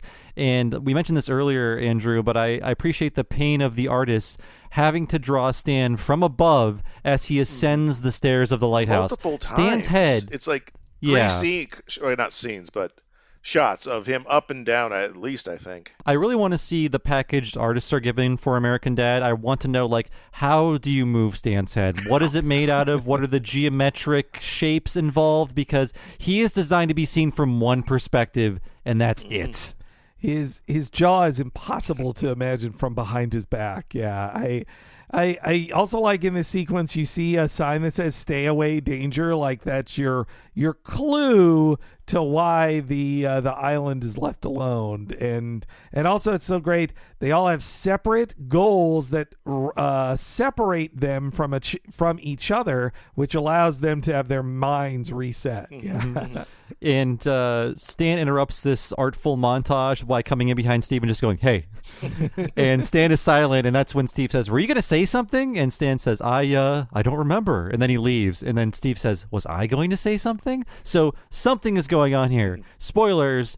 Magnetic rocks are destroying their memory, apparently. Giving them massive brain damage, which I Googled that. That's magnets. You give it a magnet on your brain all day, it's not gonna. It's not gonna do anything. I mean, they literally put sick people inside of giant magnets to see what's wrong with them. So I hope they're not doing any long-term damage. Yeah, I think we're cool with magnets. So yes, after this little interruption, the montage starts up again, and then we get more shots of the lighthouse, the rolling of rocks to form the help message on the beach, more opening of pumpkin pie mix, the water coolers gurgling, and finally we see Steve take off his glasses and pinch the bridge of his nose. Something is wrong. Haley rolls another rock into place, and suddenly we get shots of all of their work left unfinished as the island starts to get foggier. Steve is no longer at the radio desk. The help message on the beach is left unfinished, just H&E, and then Stan's tools have been left on the lighthouse stairs. And then after a fog wipe, we see a naked Haley walking on the beach. And then we pull out to see the entire family is there and also naked. And I think that's a great image to just turn on when you're watching TV. It's like, what if the Simpsons were all naked together standing on rocks? Just staring at each other. When did they take their clothes off? Like, when did that happen as part of their brain damage? Yeah, I really wonder when the clothes came off or what reason there was. But yeah, on TBS compared to Fox, they can show butts. They don't have to digitize butt cracks, and they can say shit now. So, but this is so great because this is like, it's a bad one-act avant-garde play. Like you could imagine going to like your college theater and to really shock you, like two men and two women appear on stage nude and say, "What are we? Who are we?" And just this kind of searching thing. Like it feels like a fancy play. It also feels like an episode of Star Trek, and there are some definite. I don't think it was inspired by this one, but I see some definite parallels to the episode Darmok. Are we aware of this episode of Star Trek: Next Generation? In that Picard, I'm simplifying it, of course, Picard has to communicate with an alien who can only communicate through a metaphor about a story. And that's similar to this in that they can only communicate through the Gold Top commercial and make meaning of the world around them through the commercial. Yep. You are totally right. This owes a lot to the Darmok classic episode, which obviously us as nerds who watch things too much and reference things all the time, we couldn't possibly identify. Skinner is roast ruined. Yeah, we're just saying Simpsons jokes about everything we see around us, not Gold Top commercial jokes. So yeah, they're all naked. You're watching naked children. Hope you're proud of yourself, everybody. You're listening to a show about it too. Stan says, "Who are you?" Francine says, "Who am I?" Haley says, "Who are we?" Stan says, "The only question, really, in addition to all the others." And then we have a commercial break. So they know English, but that's kind of it. Yeah. It's sort of like if you watch Memento and ask too many questions, you're like, well, this doesn't make any sense. So it's like fiction amnesia, the fun kind. So we start off Act 3, and everybody has amnesia in our next clip here. So, none of us knows who we are. But we are. We exist. Agreed. Our existence is unquestionable. Listen to the sound of my existence upon the ground. And I know that I am human, that we are humans. But what does it mean to be humans? I would like to posit something. There is a lighthouse over there.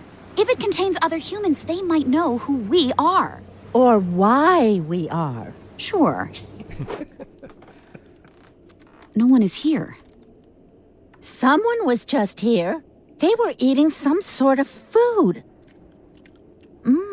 This is the only, and therefore best food I've ever had. They were building some sort of device. And look at this. Look at what? Seems like they go like this.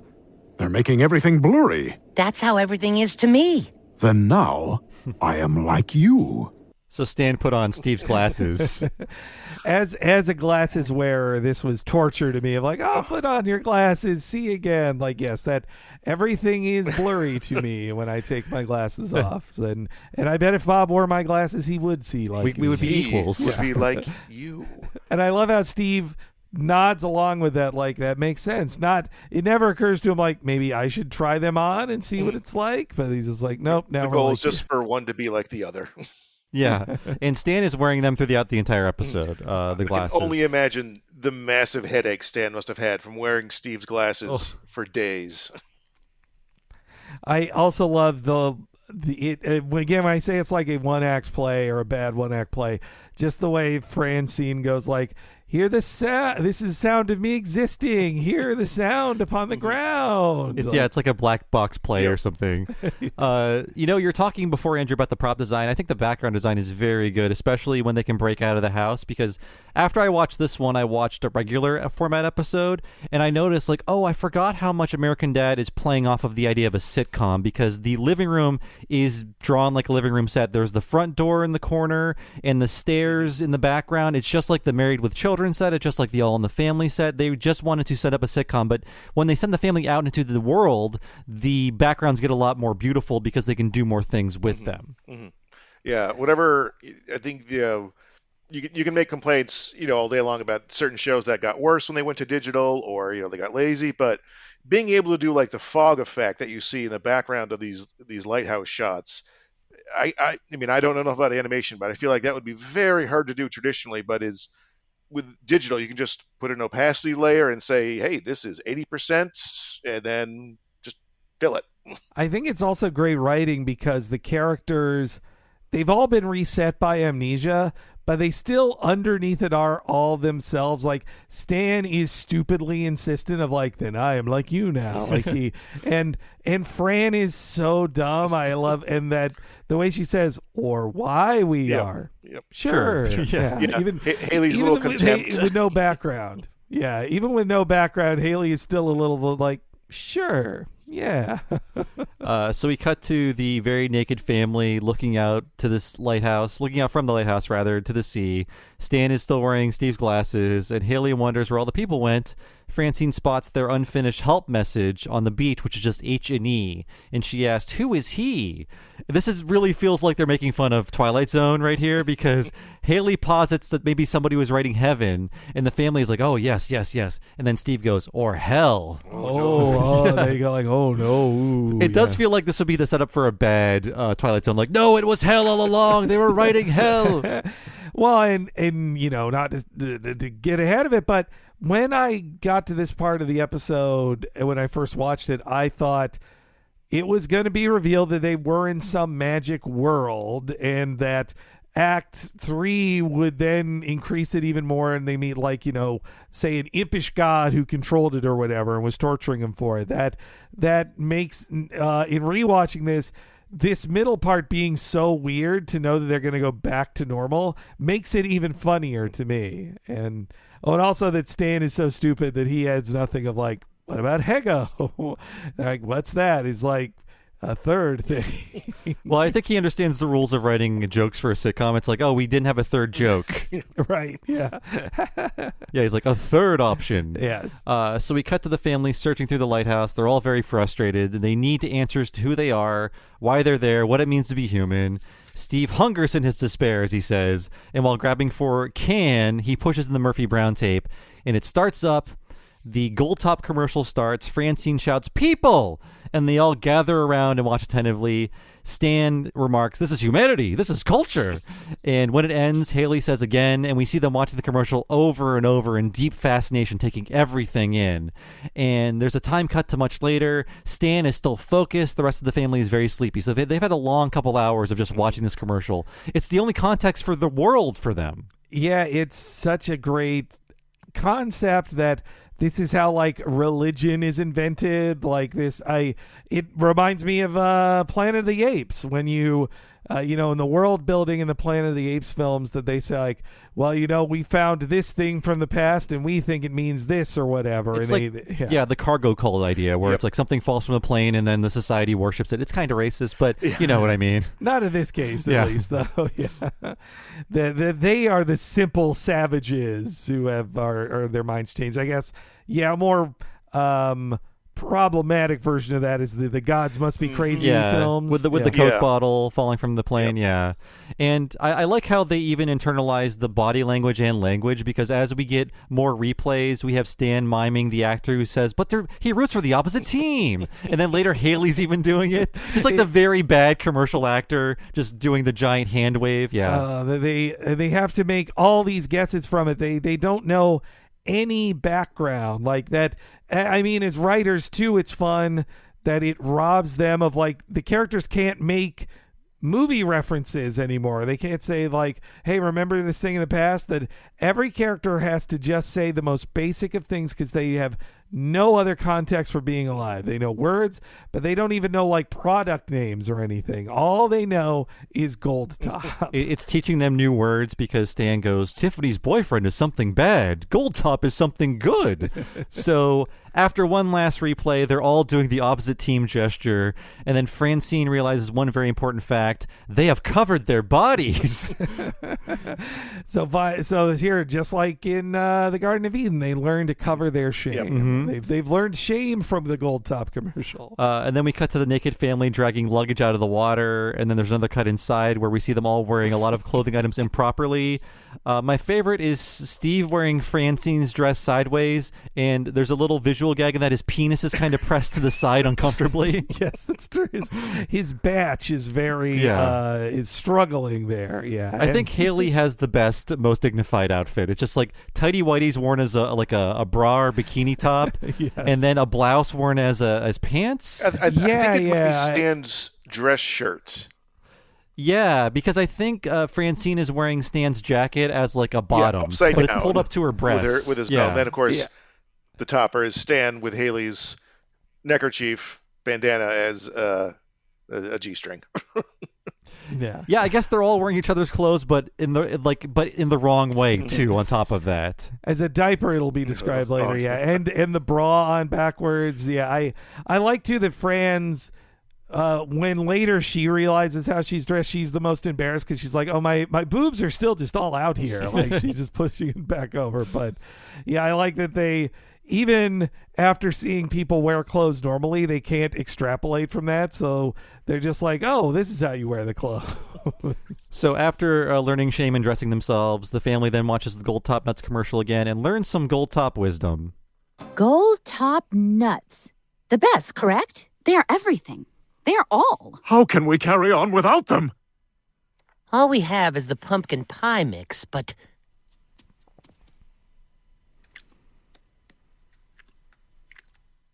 Gold Top. Gold Top! Gold Top! Gold Top! Look how human we're being. Tiffany is a name. And what a name! We need names. My name is Can. My name is Lighthouse. My name is Lighthouse. My name is Can. We're doing it. Gold Top! Gold Top! Stop! Is it Gold Top? Are these names for people? Let us turn to the tape. It is the big game. The one who puts out the gold top first is always standing, like I am now. They are called Mom. I take this name. The one who is fired. Mom calls it Honey. I like this sound for myself. I still like Can. Call me Can. Call me Murphy Brown. So Steve is Can, Haley is Lighthouse, Stan is Mom, and Francine is Murphy Brown. Now, this won't surprise any of you out there, but when I was in college and grad school, I wrote a lot of papers about cartoons because they let me do it. I did write a linguistics paper about American Dad. I could write a really good linguistics paper about this episode. This is made for college papers, this episode, for sure. Yeah, if you're still in college listening to this, steal this idea, make it your next essay. I'll sell you my paper. DM me. It's think of it as a real big Patreon preview. Yes. It'll pass all those Chat GPT checks that they do because it was written by a real human years ago. Oh man, I have like a decade's worth of articles from dead websites. I need to resell all of those immediately before there's a Bob Mackey GPT who could just write all of them again. Yeah, a preview for an old Zelda game. A Twilight Princess preview worked just the same for the next Zelda game. So we cut outside the lighthouse and then back in as they continue rewatching the commercial. They're really into it. Stan and Haley boo and hiss when Tiffany arrives with her boyfriend. Francine burps and Steve tells her, "Your rude belch has entered the room like Tiffany's boyfriend." So Tiffany's boyfriend is like saying, "Fuck you," or "This is shit," or "Bad situation." And they're still getting kind of tired of each other too. Even with their reset, he's just like, "Your rude belch." It isn't. Yeah, you're right. Like as they begin to learn language, they learn to hate each other. They find ways to say, "I don't like you." And I love that Steve. He becomes he becomes like the priest of the group because he's the one who gives the like holy sacrament of the pie filling. Steve invented communion. Yeah, and he gives a big speech later in it too, and he invents the big game. Steve really is the leader of the group here. He's the Moses of this crew. Yeah. I went to Catholic school. So there's another time cut, and we see them at the part of the commercial where the wife says, "It is the big game." And then behind Stan and Steve, we see that Francine and Haley are hanging a banner that says "Big Game Day" written on it with pumpkin mix. It's like stitched together fabric. That's so great. This filthy orange writing of pumpkin pie mix. So Stan asks Steve, Steve really is the leader because he's telling the stories. Stan is deferring referring to him. He asks Steve, what is the big game? And he tells Stan it came to him in a dream. And then he asks, are you ready to see the big game? And then we cut to Steve and Stan posing on the rocks outside. They're both standing on one foot, and then they make OK symbols with their hands and interlock them. And then there's sort of a tug of war until Stan falls off. And I guess that means Can won the big game because he says, excellent big game, Can. And Stan is still cool with it, or Mom. Stan Mom is cool with it too. Old Stan would have been mad to lose a game to his son, but now that they've reset everything, he's just like, excellent game. They figured out how to play a game. So now they're all outside at night. They're crowded around a campfire. Francine asks, you know what this fire reminds me of?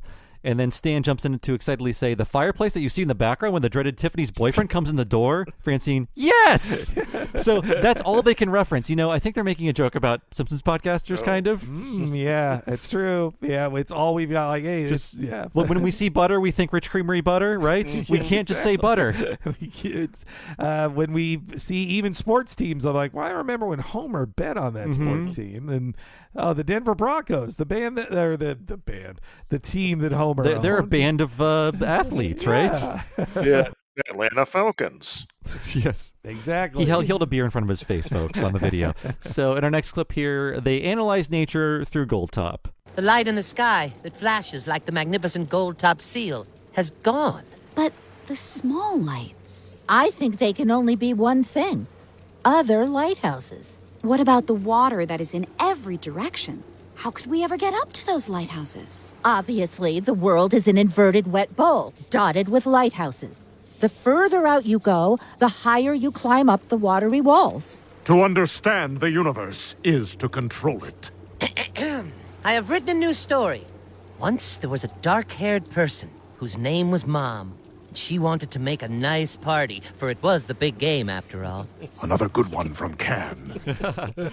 Stan has so much respect for Mom. Yeah, Mom loves Can in ways that Stan never loved Steve. Can apparently his story just seems to be retelling of the Goldtop Nut commercial. But isn't there only one story retold in many different ways? The greatest story ever told. It's great that as they learn more about the world, they eventually conspire to destroy God. God. It shows isn't that the way of humanity that they're like, later they even say like to rule them, maybe but probably yes. Yeah. But I love how he stands. Like, that's when he's the preacher, too. The way Steve stands and motions to them. And even when he's telling the story of Goldtop Nuts, they're just like, ooh, another great story. So we cut to the next morning here, and Stan is on the beach. He exclaims, a beautiful Goldtop day. And then the can of pumpkin mix in his hand flies out towards this magnetic rock, sticking to it. And he rushes in to show his family. He demonstrates its powers with his own can, and then they all try too, and their cans are sucked towards the rock. Then he demonstrates on himself. He presses the rock against his forehead. His eyes roll back in his head, and his nose starts bleeding. And he exclaims, this pain is 100 Tiffany's boyfriends. It's so great. Look at this. And but we, as humans who grew up with VHS, know what magnets do to VHSs, but you're just kind of waiting for this to happen. Yeah, and CRT TVs, too. Yeah. I'm sure they mess up flat screens. I don't want to try. Yeah, you know what? I don't I'm not going to take the risk. Yeah. So after declaring the rock is very important, he's immediately distracted. Oh, Goldtop's on. and he joins his family for more viewing. But then, like you said, Henry, magnets getting too close to this TV and the tape. The tape warps, the commercial stops, the TV shuts off. And after a time cut, Stan has come to the realization it is gone. And Haley takes it as a sign that it's time to go. And Francine adds, to the other lighthouses. And of course, Murphy Brown is correct. There must be other lighthouses with other people. And Haley adds, these people might not have knowledge of Goldtop. Francine says, we must teach them. Steve says, we must rule them. Stan says, easy can. It likely won't come to that. It probably will, though. They're all like, well, we're going to have to conquer people with our ideology. We believe religion now, so we must make others learn. Yeah, they will succumb to our power, these ignorant heathens. I love that Francine independently came up with basically hollow earth theory, which I don't know if you ever delved into weird conspiracy theories. That one is possibly even more beyond a level than flat earth. It's we are not on the outside of the globe. We are actually on the inside of the globe, and what we think is space is all the other stuff on the inside of the globe, what Francine said, and you go up, you climb the inside of the globe to get to the other planets or stars. No, I have heard that one from QAnon Anonymous, the Hollow Earth thing. I've heard more about Hollow Moon theory. Oh, well, and also I learned about Hollow Earth stuff because it's the plot of, or it is a big part of the Kong versus Godzilla, Godzilla versus Kong. Thank you. Movie. Yes, yeah. Well, because Kong versus Godzilla is the first one from the 60s. So, but yeah, though in that one, its Hollow Earth is the inside of our planet Earth is a second Earth that is inverted, like the inside of a bowl. Just full of monsters. I'm glad that theory is not true. I'm terrified of monsters. Yeah, they just, again, when they decide they're going to leave, well, and also that there must be other lighthouses somewhere, that again is like, I'd want to interview these guys if they played BioShock Infinite, because this entire speech of there's always other lighthouses, each star in the sky is a lighthouse, that's the honestly crummy ending to BioShock Infinite. It's about, I have to make all these BioShocks. I'm so tired as an artist. And then there was never another BioShock, and nobody cared. Nope. Nobody missed it. Nobody wants it. Yeah, that... Oh, God, that ending. All just to avoid addressing to start a plot about America and race and its racist past. And he's like, I don't want to resolve that. Let's get into alternate universes. How about that instead? You said, oh, God, that ending. My theory is, oh, God, that whole game. Once I hit the not racist button, I was done with it. Look, yeah, the whole, I absolutely agree. But it's like, what if Halo had bad centrist messages in it? Let's go. But yes, we cut to Stan. They're ready to escape. Stan is tying these spent water jugs to the tabletop, and they're ready for their voyage on their makeshift raft. It's ready. To new, identical worlds. The waters ahead may hold untold bosses who seek to put us into fire. But by Tiffany herself, we will have the second can, and it will be a nice party. So long, Lighthouse. You've been good to us. Now we must ration cans, for it will be a long journey. Another lighthouse! Told ya. We bring word of Gold Top. Kneel before Gold Top, you heathens! Welcome to the Beacon Diner, home of the best seafood on the Langley waterfront. Stan Smith, rewards member. Need a no reservation table for my family. Oh, my God! Oh, right. Oh, Tiffany's boyfriend. This is embarrassing. A great twist I didn't see coming. I thought there would be, like you said, Henry, some kind of supernatural explanation, like what is happening to their reality. And then Francine is correct. There's an identical lighthouse, but it's a seafood restaurant. Perfect. So great. That was right there. Like it's going to be a long... Oh, there it is. But yeah, her speech...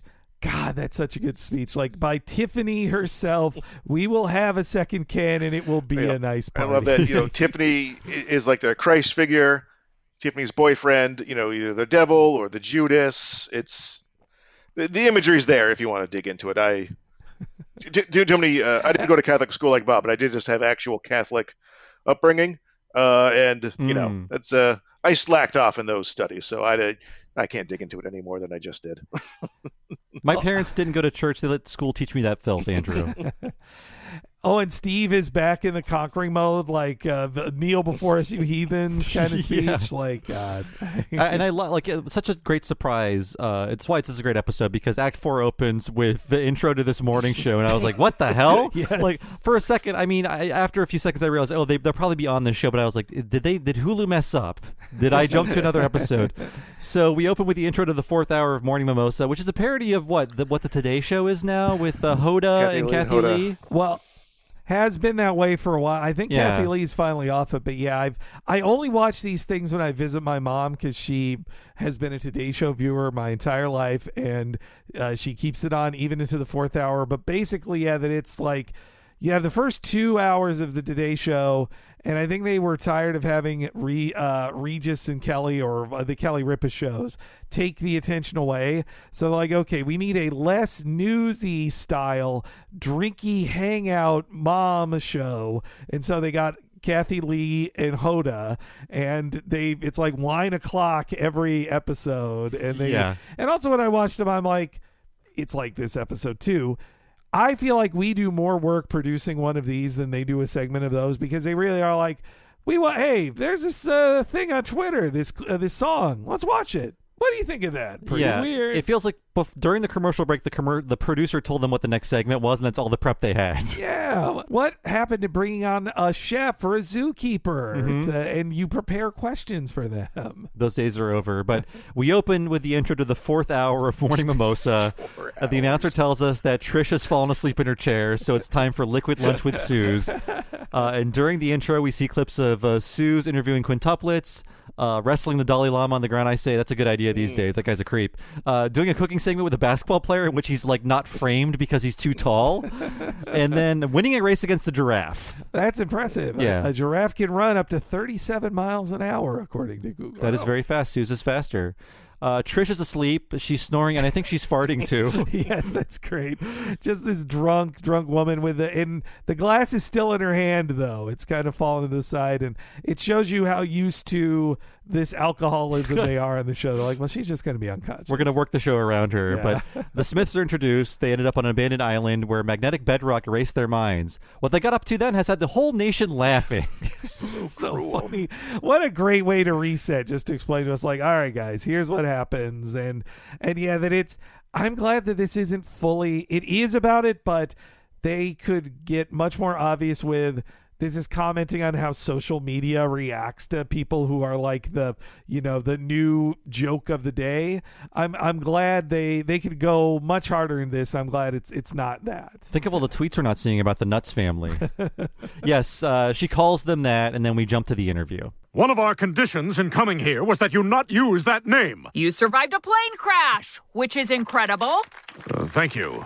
All the other crash survivors swam the short distance to shore. Now, why on earth did you choose to swim to Magnet Island, famously shut down for making all those lighthouse keepers go insane? We didn't know the island was magnetic. And we couldn't see anything with all the mist. Yes. Before the island's magnetic properties were discovered, it was called Misty Island. Everyone knows that. They do? Let's skip to the ridiculous things you came to believe on the island. Well, we couldn't remember what society was or who we were, so we tried to figure it out. By watching what? This is the best part. An old commercial for Gold Top Nuts. An old commercial for Gold Top Nuts! It's all we had to go on. Let's watch the commercial now, and then we'll get into the frankly hilarious things you took from it. I love how Suze won't let Francine finish the reluctant answer. She just talks right over her. Yeah, and how she goes to the audience like, this is the best part. Like, this June Diane Raphael, she so funny. Like, she's a great performer and also a podcaster. I love her. She is so keyed in on this type of presenter. Like, she has the right energy, who also... she is setting the narrative for them on the show, like that they're trying to be like, this is an interesting story about a family surviving, and she's like, no, you're a stupid joke, and we're here to laugh at you. Like, and while the clip is playing, she's like, I want to hear about all the dumb slang you made up. It's so funny. It's like, she's just asking this question that they're like, well, we didn't know that, and I also love Haley's reactions, like, they do? Like, like, everybody does know that? We all know it was called Misty Island. Yeah, it's so funny. Which, that explains it too, of like, why was it so foggy all the time? And that she has to, because it seems magical, and she just is going like, we all call it Misty Island anyway. Like, they come back from the clip. Thankfully, we, the audience, don't see the Gold Top Nuts commercial again. I thought they were going to play the entire thing as a joke, but there's not enough time on TBS, folks. Suze goofs on them about how they saw that and started worshiping cashews, and then Francine is outraged that they're being made fun of, but Suze is like, okay, we're going to have you wear Haley's headband as a diaper while we feed you Gold Top Nuts on camera. It's so great. She's like, have you guys even had this? Like, that she just brought it out there. Like, that was the plan she had the whole time. It is like those talk shows, daytime talk shows where you see they go like, well, have we got a surprise for you? They're here right now. But in this case, it's like, if we got a surprise for you, the can of Gold Top nuts. We got it right here. This feels like designed for the clip they're going to put on YouTube, the Trish show YouTube. Sorry, the Sue show YouTube. Yes. Just like this will be the viral clip of Francine eating the nuts while wearing a diaper. All flashbacks to the what I assume now is fake. It was either Jerry Springer or Maury, of the person who said they were afraid of pickles, and then they brought out a giant tray of pickles, and it kind of became a brief viral clip you'd see every now and then in the early aughts. Oh yeah. There's so many. Now I'm seeing a lot of, I guess that's what the algorithm wants, Drew Barrymore show clips. A lot of really? those. Wow. Yeah. Well, it's weird.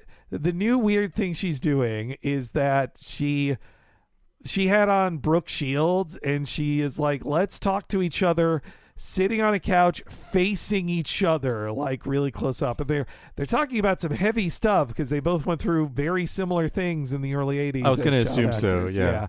But then there was a new picture I just saw today of, when we're recording this, she had Ben Affleck on the show, but he's like via satellite, or he's on Zoom, but he's on a giant screen, and she is like crawling on the floor towards him in a picture. I'm just like, what is going on with Drew Barrymore? Some kind of twisted Rosie O'Donnell figure, I think. Stan, despite having returned to humanity, she's still retaining the Gold Top lingo, in that he says Suze being a real brother-in-law, like you're rooting for the opposite team. That's so great. And she just laughs like, you said it, and it's all falling apart for him. So the interview is over. They all, Steve declares it's over. He tears off his lav mic. They all do. They storm off. And then as they go to commercials, Suze teases the next segment with a marketing monkey from Pace Picante, so Francine was correct. And Tin Cup star Rene Russo is here to lick their spicy new salsa off his finger.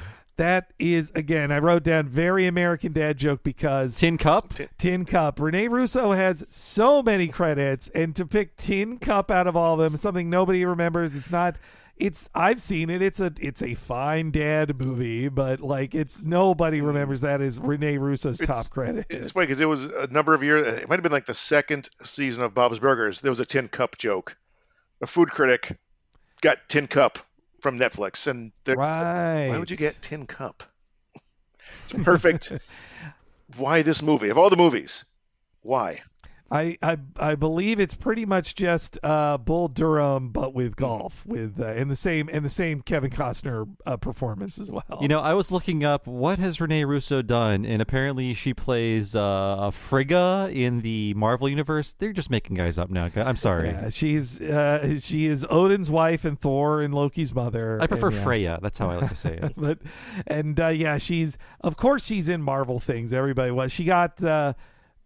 She gets a honestly ignoble death in part 2. They really kind of mistreated her. And then to make up for that, in Endgame, because Endgame's all about time travel, they bring back her character, and she actually gets a better final scene. So it seems like they didn't take for granted anymore having Rene Russo on it. That's what your job is now. If you're an actor over 50 who got nominations or Academy Awards beforehand, you'll be hired to be in a Marvel film for about 10 minutes to give them a little more gravity. Do a couple days in front of a green screen, get $1 million, and you're out of there. You stay in the public consciousness, I think. Anthony Hopkins in that third Thor movie, he's taking it easy. God, he zoomed in for that one. Now, I love how, unexplained in the American Dad universe, salsa companies hire monkeys to test their new salsa. You suck the salsa off the monkey's finger. It's so disgusting. It's entire, yeah. It turns out Francine was not crazy. She must be a regular watcher of Liquid Lunch. Yeah, to see this. Will it make Rene Russo blow up the bathroom as well, just like how Haley did? I hope the salsa company at least washes the fingers of those monkeys ahead of time. I got to see it happen. So yes, they have a very uncomfortable car ride home in our next clip here. That was horrible. We are famous for being weirdos. Hey, Nuts family! Hey, Looney Birds! You like nuts so much, how about you on these? Do you even have nuts? How dare you! That's it. No more TV appearances. It's time to get back to our lives and put this nonsense behind us. But I can't stop thinking about it. Why did any of it? The plane crash, the memory wipe, the commercial? Why did any of it happen? That's island talk. The word why is now forbidden. Why, you ask? You don't. Stan's right. We have to move on with our lives, forget it ever happened. And no nodding uneasily. Yeah, when Klaus appeared in this episode, I was getting so into it, I thought, oh, right, Klaus and Roger, they're characters. Yeah. I think it's great that it shows how low they are, that Klaus, the character everyone on the show hates and mocks, he is getting to dunk on them. Like, that's how low they've been brought. I mean, in later or in previous episodes, I remember they never even talked to Klaus. Like, he'd enter the room and they'd be like, shut up, Klaus. He's kind of like the Zoidberg character of American Dad. I think my favorite is where Klaus says something and then Francine just picks up his bowl and says, shut up, fish, and just like smashes it on the ground for no reason. There's an even episode, I think it's earlier this season or the one before, where basically Klaus hypnotizes the entire town of Langley Falls to think he's cool. It's another one of those weird surreal episodes because someone I think it's Francine leaves the town. Then she comes back, and when she comes back, everyone is like, "Oh yeah, Klaus, he's the coolest guy around." Francine's like, "Wait, how does anybody like Klaus? You suck." And that guy they drove by, that one I looked up too. That is a recurring character in the show. His name's Parker Day. Oh. And he's voiced by Parker Day.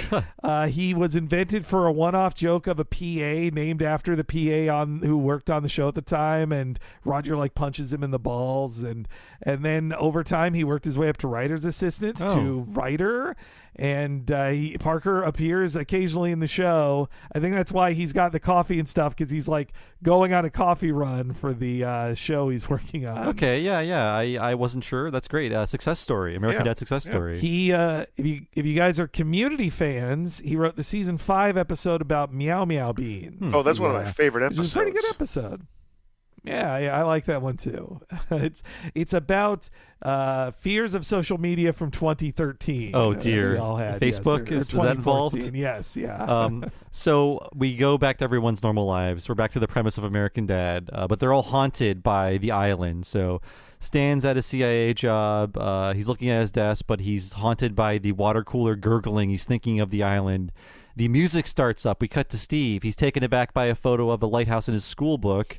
And then we cut to Haley working at SubHub, and she's seeing another poster being hung up in the store for the pumpkin spice sub, making her think of the island. I love when they remember that Haley works at SubHub, a Subway-style place. It's a great loser job for her to have. And then at home, Francine is sipping some coffee, and she sees the cupboard and is drawn to it, and there's a can of plain Jane peanuts inside of it. The peanuts in the commercial that are replaced with the gold top nuts. The bad peanuts, yeah. And then we cut to the grocery store. Francine is looking around uneasily until she gets to the shelf full of gold top nuts. And as she reaches it, we hear something fall, and then fog starts to enter the scene.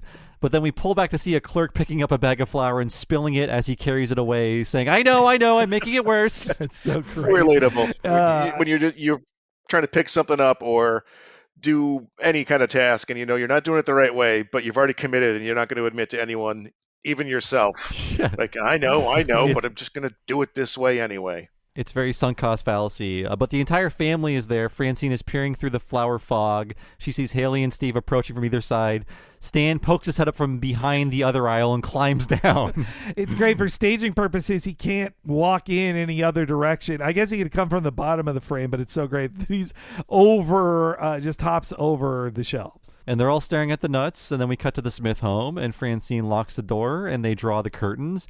And then we cut to the whole family at the dinner table with our final clip here. So, none of us can stop thinking about what happened on the island. Steve, you asked why. And I think I know now. Before the island, we were fighting so much.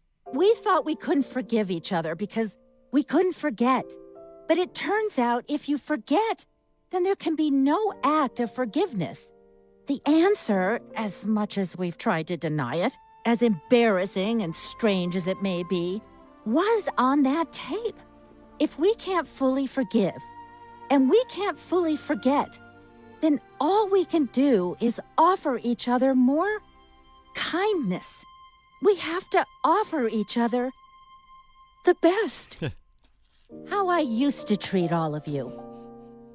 How I will treat you from now on. I'll put out the good nuts for you.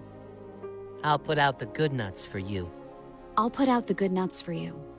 I'll put out the good nuts for you.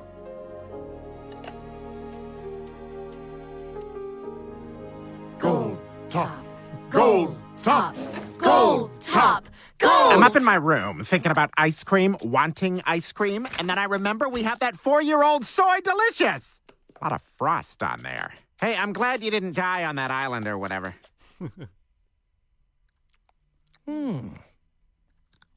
Wow, these are actually incredible. You should go buy some right now. This has been a paid advertisement for Gold Top Nuts. Gold Top Nuts, you deserve the best. And they're not real, but people have made mock-ups of them online. What a great joke to end on. Stinger. Yeah. I know at the start I said this is not the funniest episode, and it still isn't, but that one stinger of just, this has been a paid advertisement from Gold Top Nuts.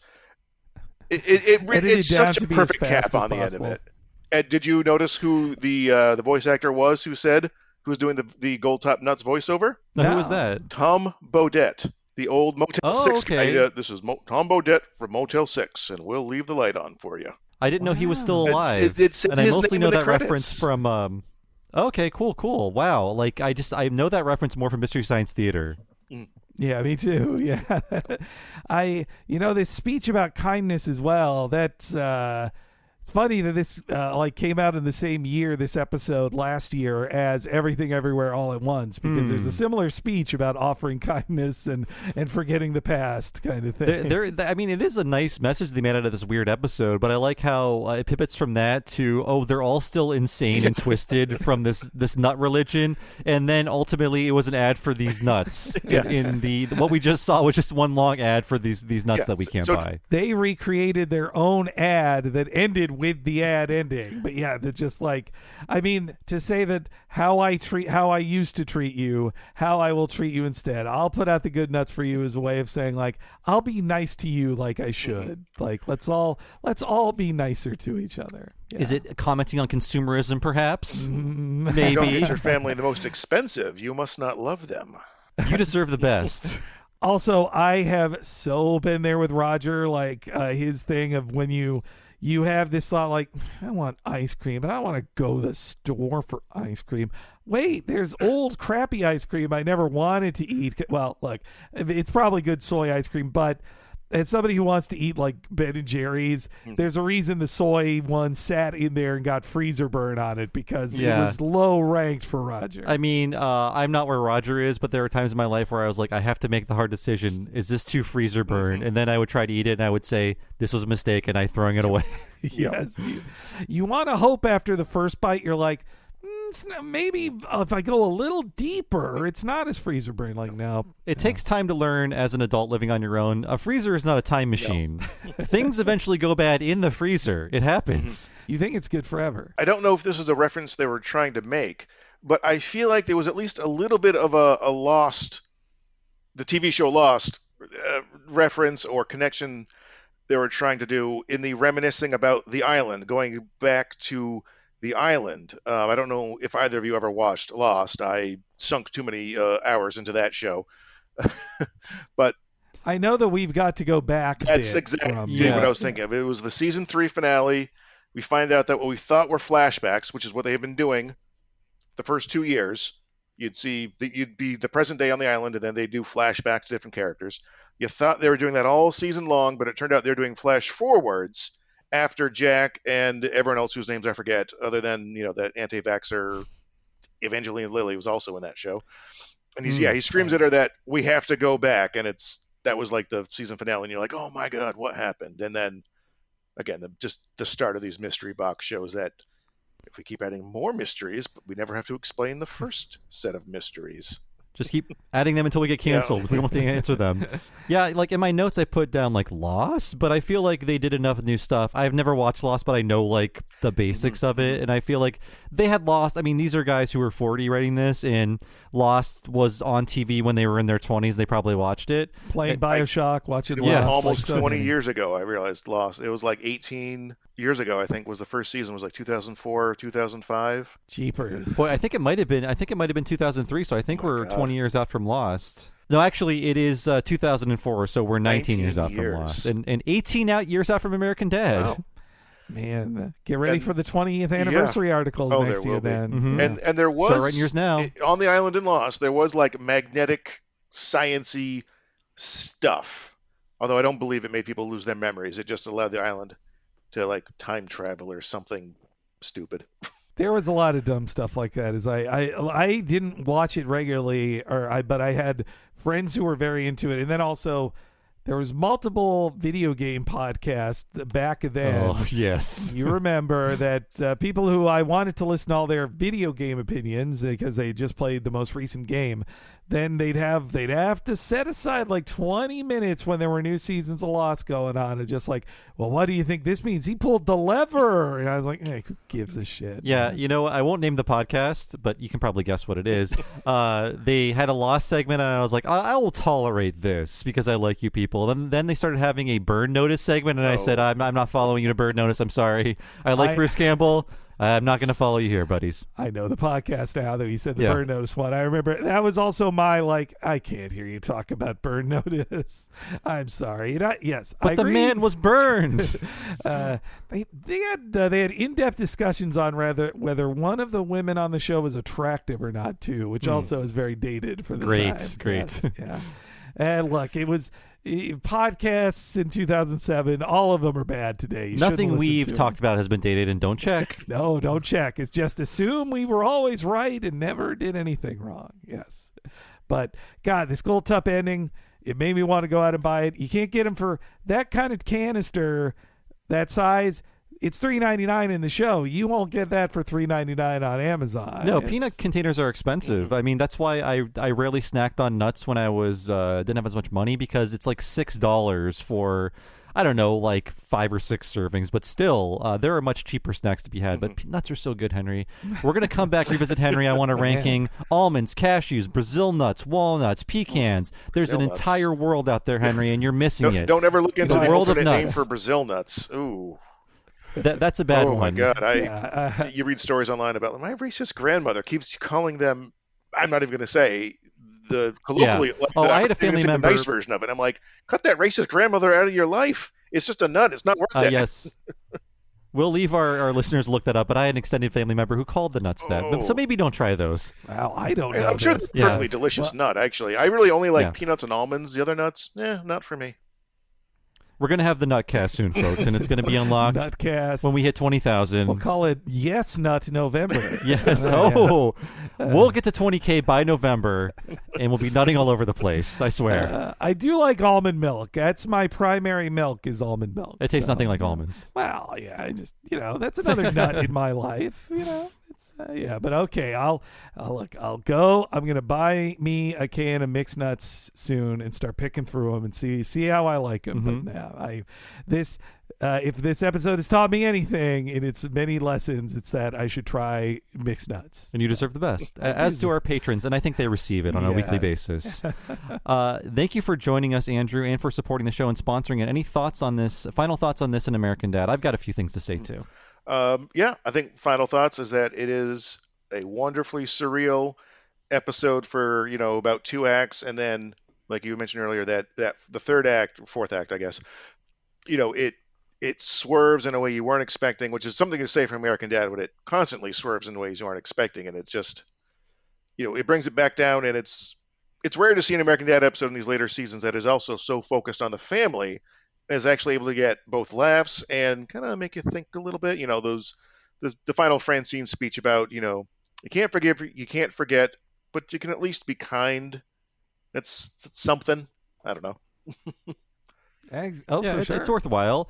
Yeah, I'll say that I'll just echo my thoughts up front in that we covered American Dad 5 years ago. If you missed that one, the news alert I have to give you is it's a very good show that had a not great start, but they're doing very weird stuff with the show, and they have been for most of its running time. I feel like it's an underrated show. I think we're really going to appreciate it more once it's off the air, but I hope that doesn't happen soon. But if you are not caught up on American Dad like me, you can watch one episode a day.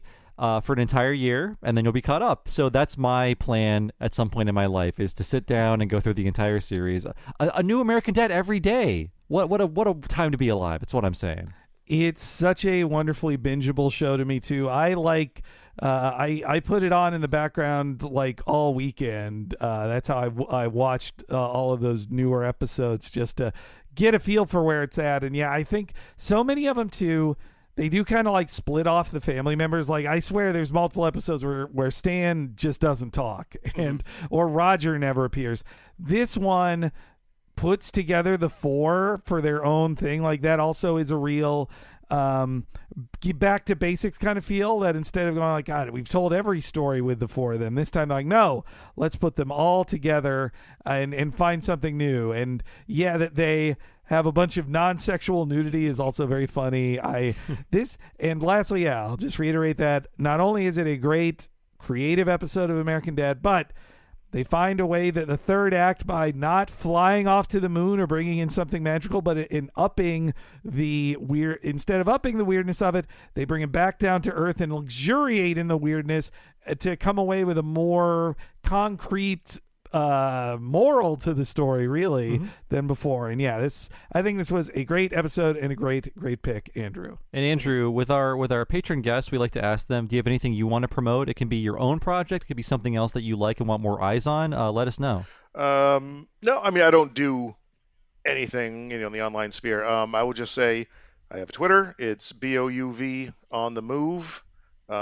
I mostly just retweet what you guys say, so it's not really going to be anything new for the patrons. But if you want to follow me, feel free. Otherwise, I hope your patrons keep listening to you guys. And if they're only a What a Cartoon patron, I encourage them to also listen to your Talking Simpsons feeds as well. I agree. And whenever I see your name on the Patreon, I want to pound the wall and say, Andrew Bouvier! Yes. Yeah. Every time I see it, I think of how Troy McClure says Miss Bouvier. Miss Bouvier. Most of my family pronounces it that way, actually. They've Americanized it. I've moved on to doing it the more correct French way, because I've had jobs where I've had to talk on the phone a lot. And if I pronounce my name Bouvier, especially in the New England area, a lot of people instinctively know how that is spelled, and I don't have to clarify after the fact. So it's mostly out of convenience. Yeah. I'll never be a Gilbert. It's always a Gilbert. I'm waiting for those Gilbert episodes of King of the Hill when you get to them. Just not just because of the Gilbert, but just because Gilbert is just such a fun character. I love him and wish he came back. But thank you, Andrew.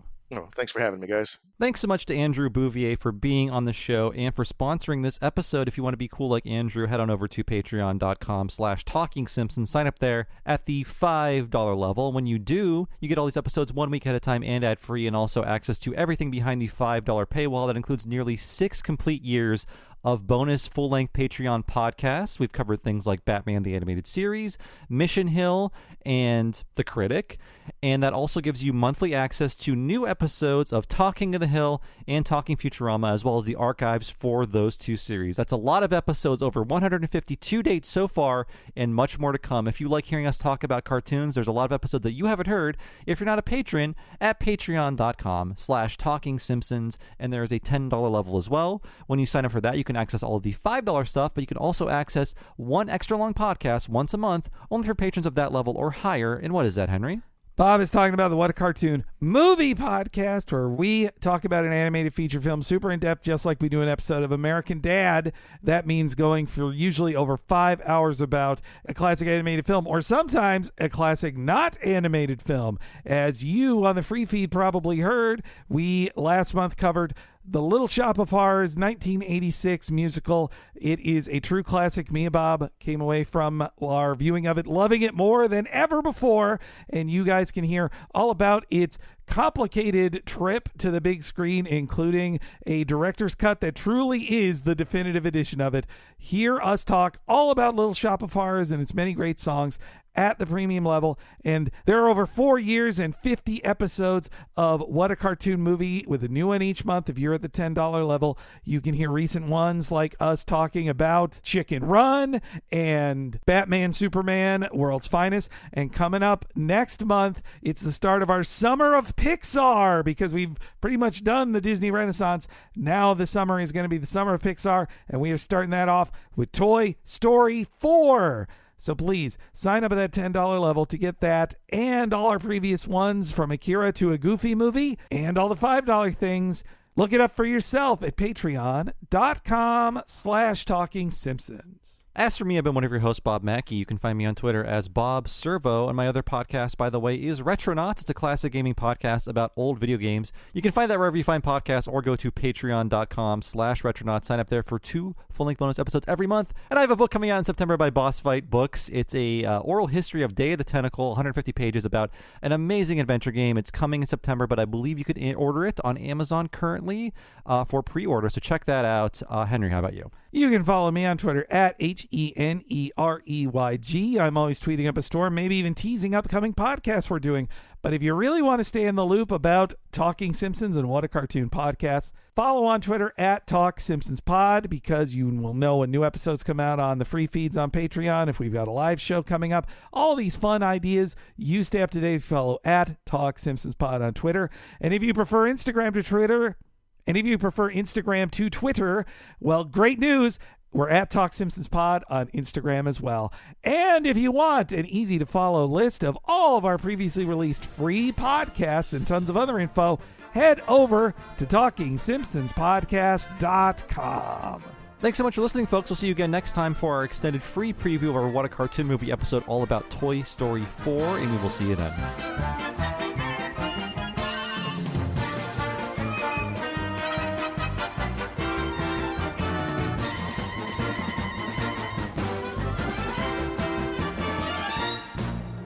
Bye. Have a beautiful time. This is a sign. It is time to go. To where? To the other lighthouses. Murphy Brown is right. There must be other lighthouses, and they must contain other people. And maybe they don't have our knowledge of Goldtop. We must teach them. We must rule them? Easy can. It likely won't come to that. It probably will, though. Grandma, can I have the chocolate chips? This secret recipe moment made possible by Emory Heart and Vascular Center. When Grandma needed heart care, she came to Emory. The difference? Emory Healthcare performs more heart procedures annually than anyone else in Georgia, which means better outcomes for our patients. And we offer advanced and personalized treatments developed by our top specialists that others don't. Like Grandma knows, where you start your heart care matters. Smart Cookie. EmoryHealthcare.org/smartcookie.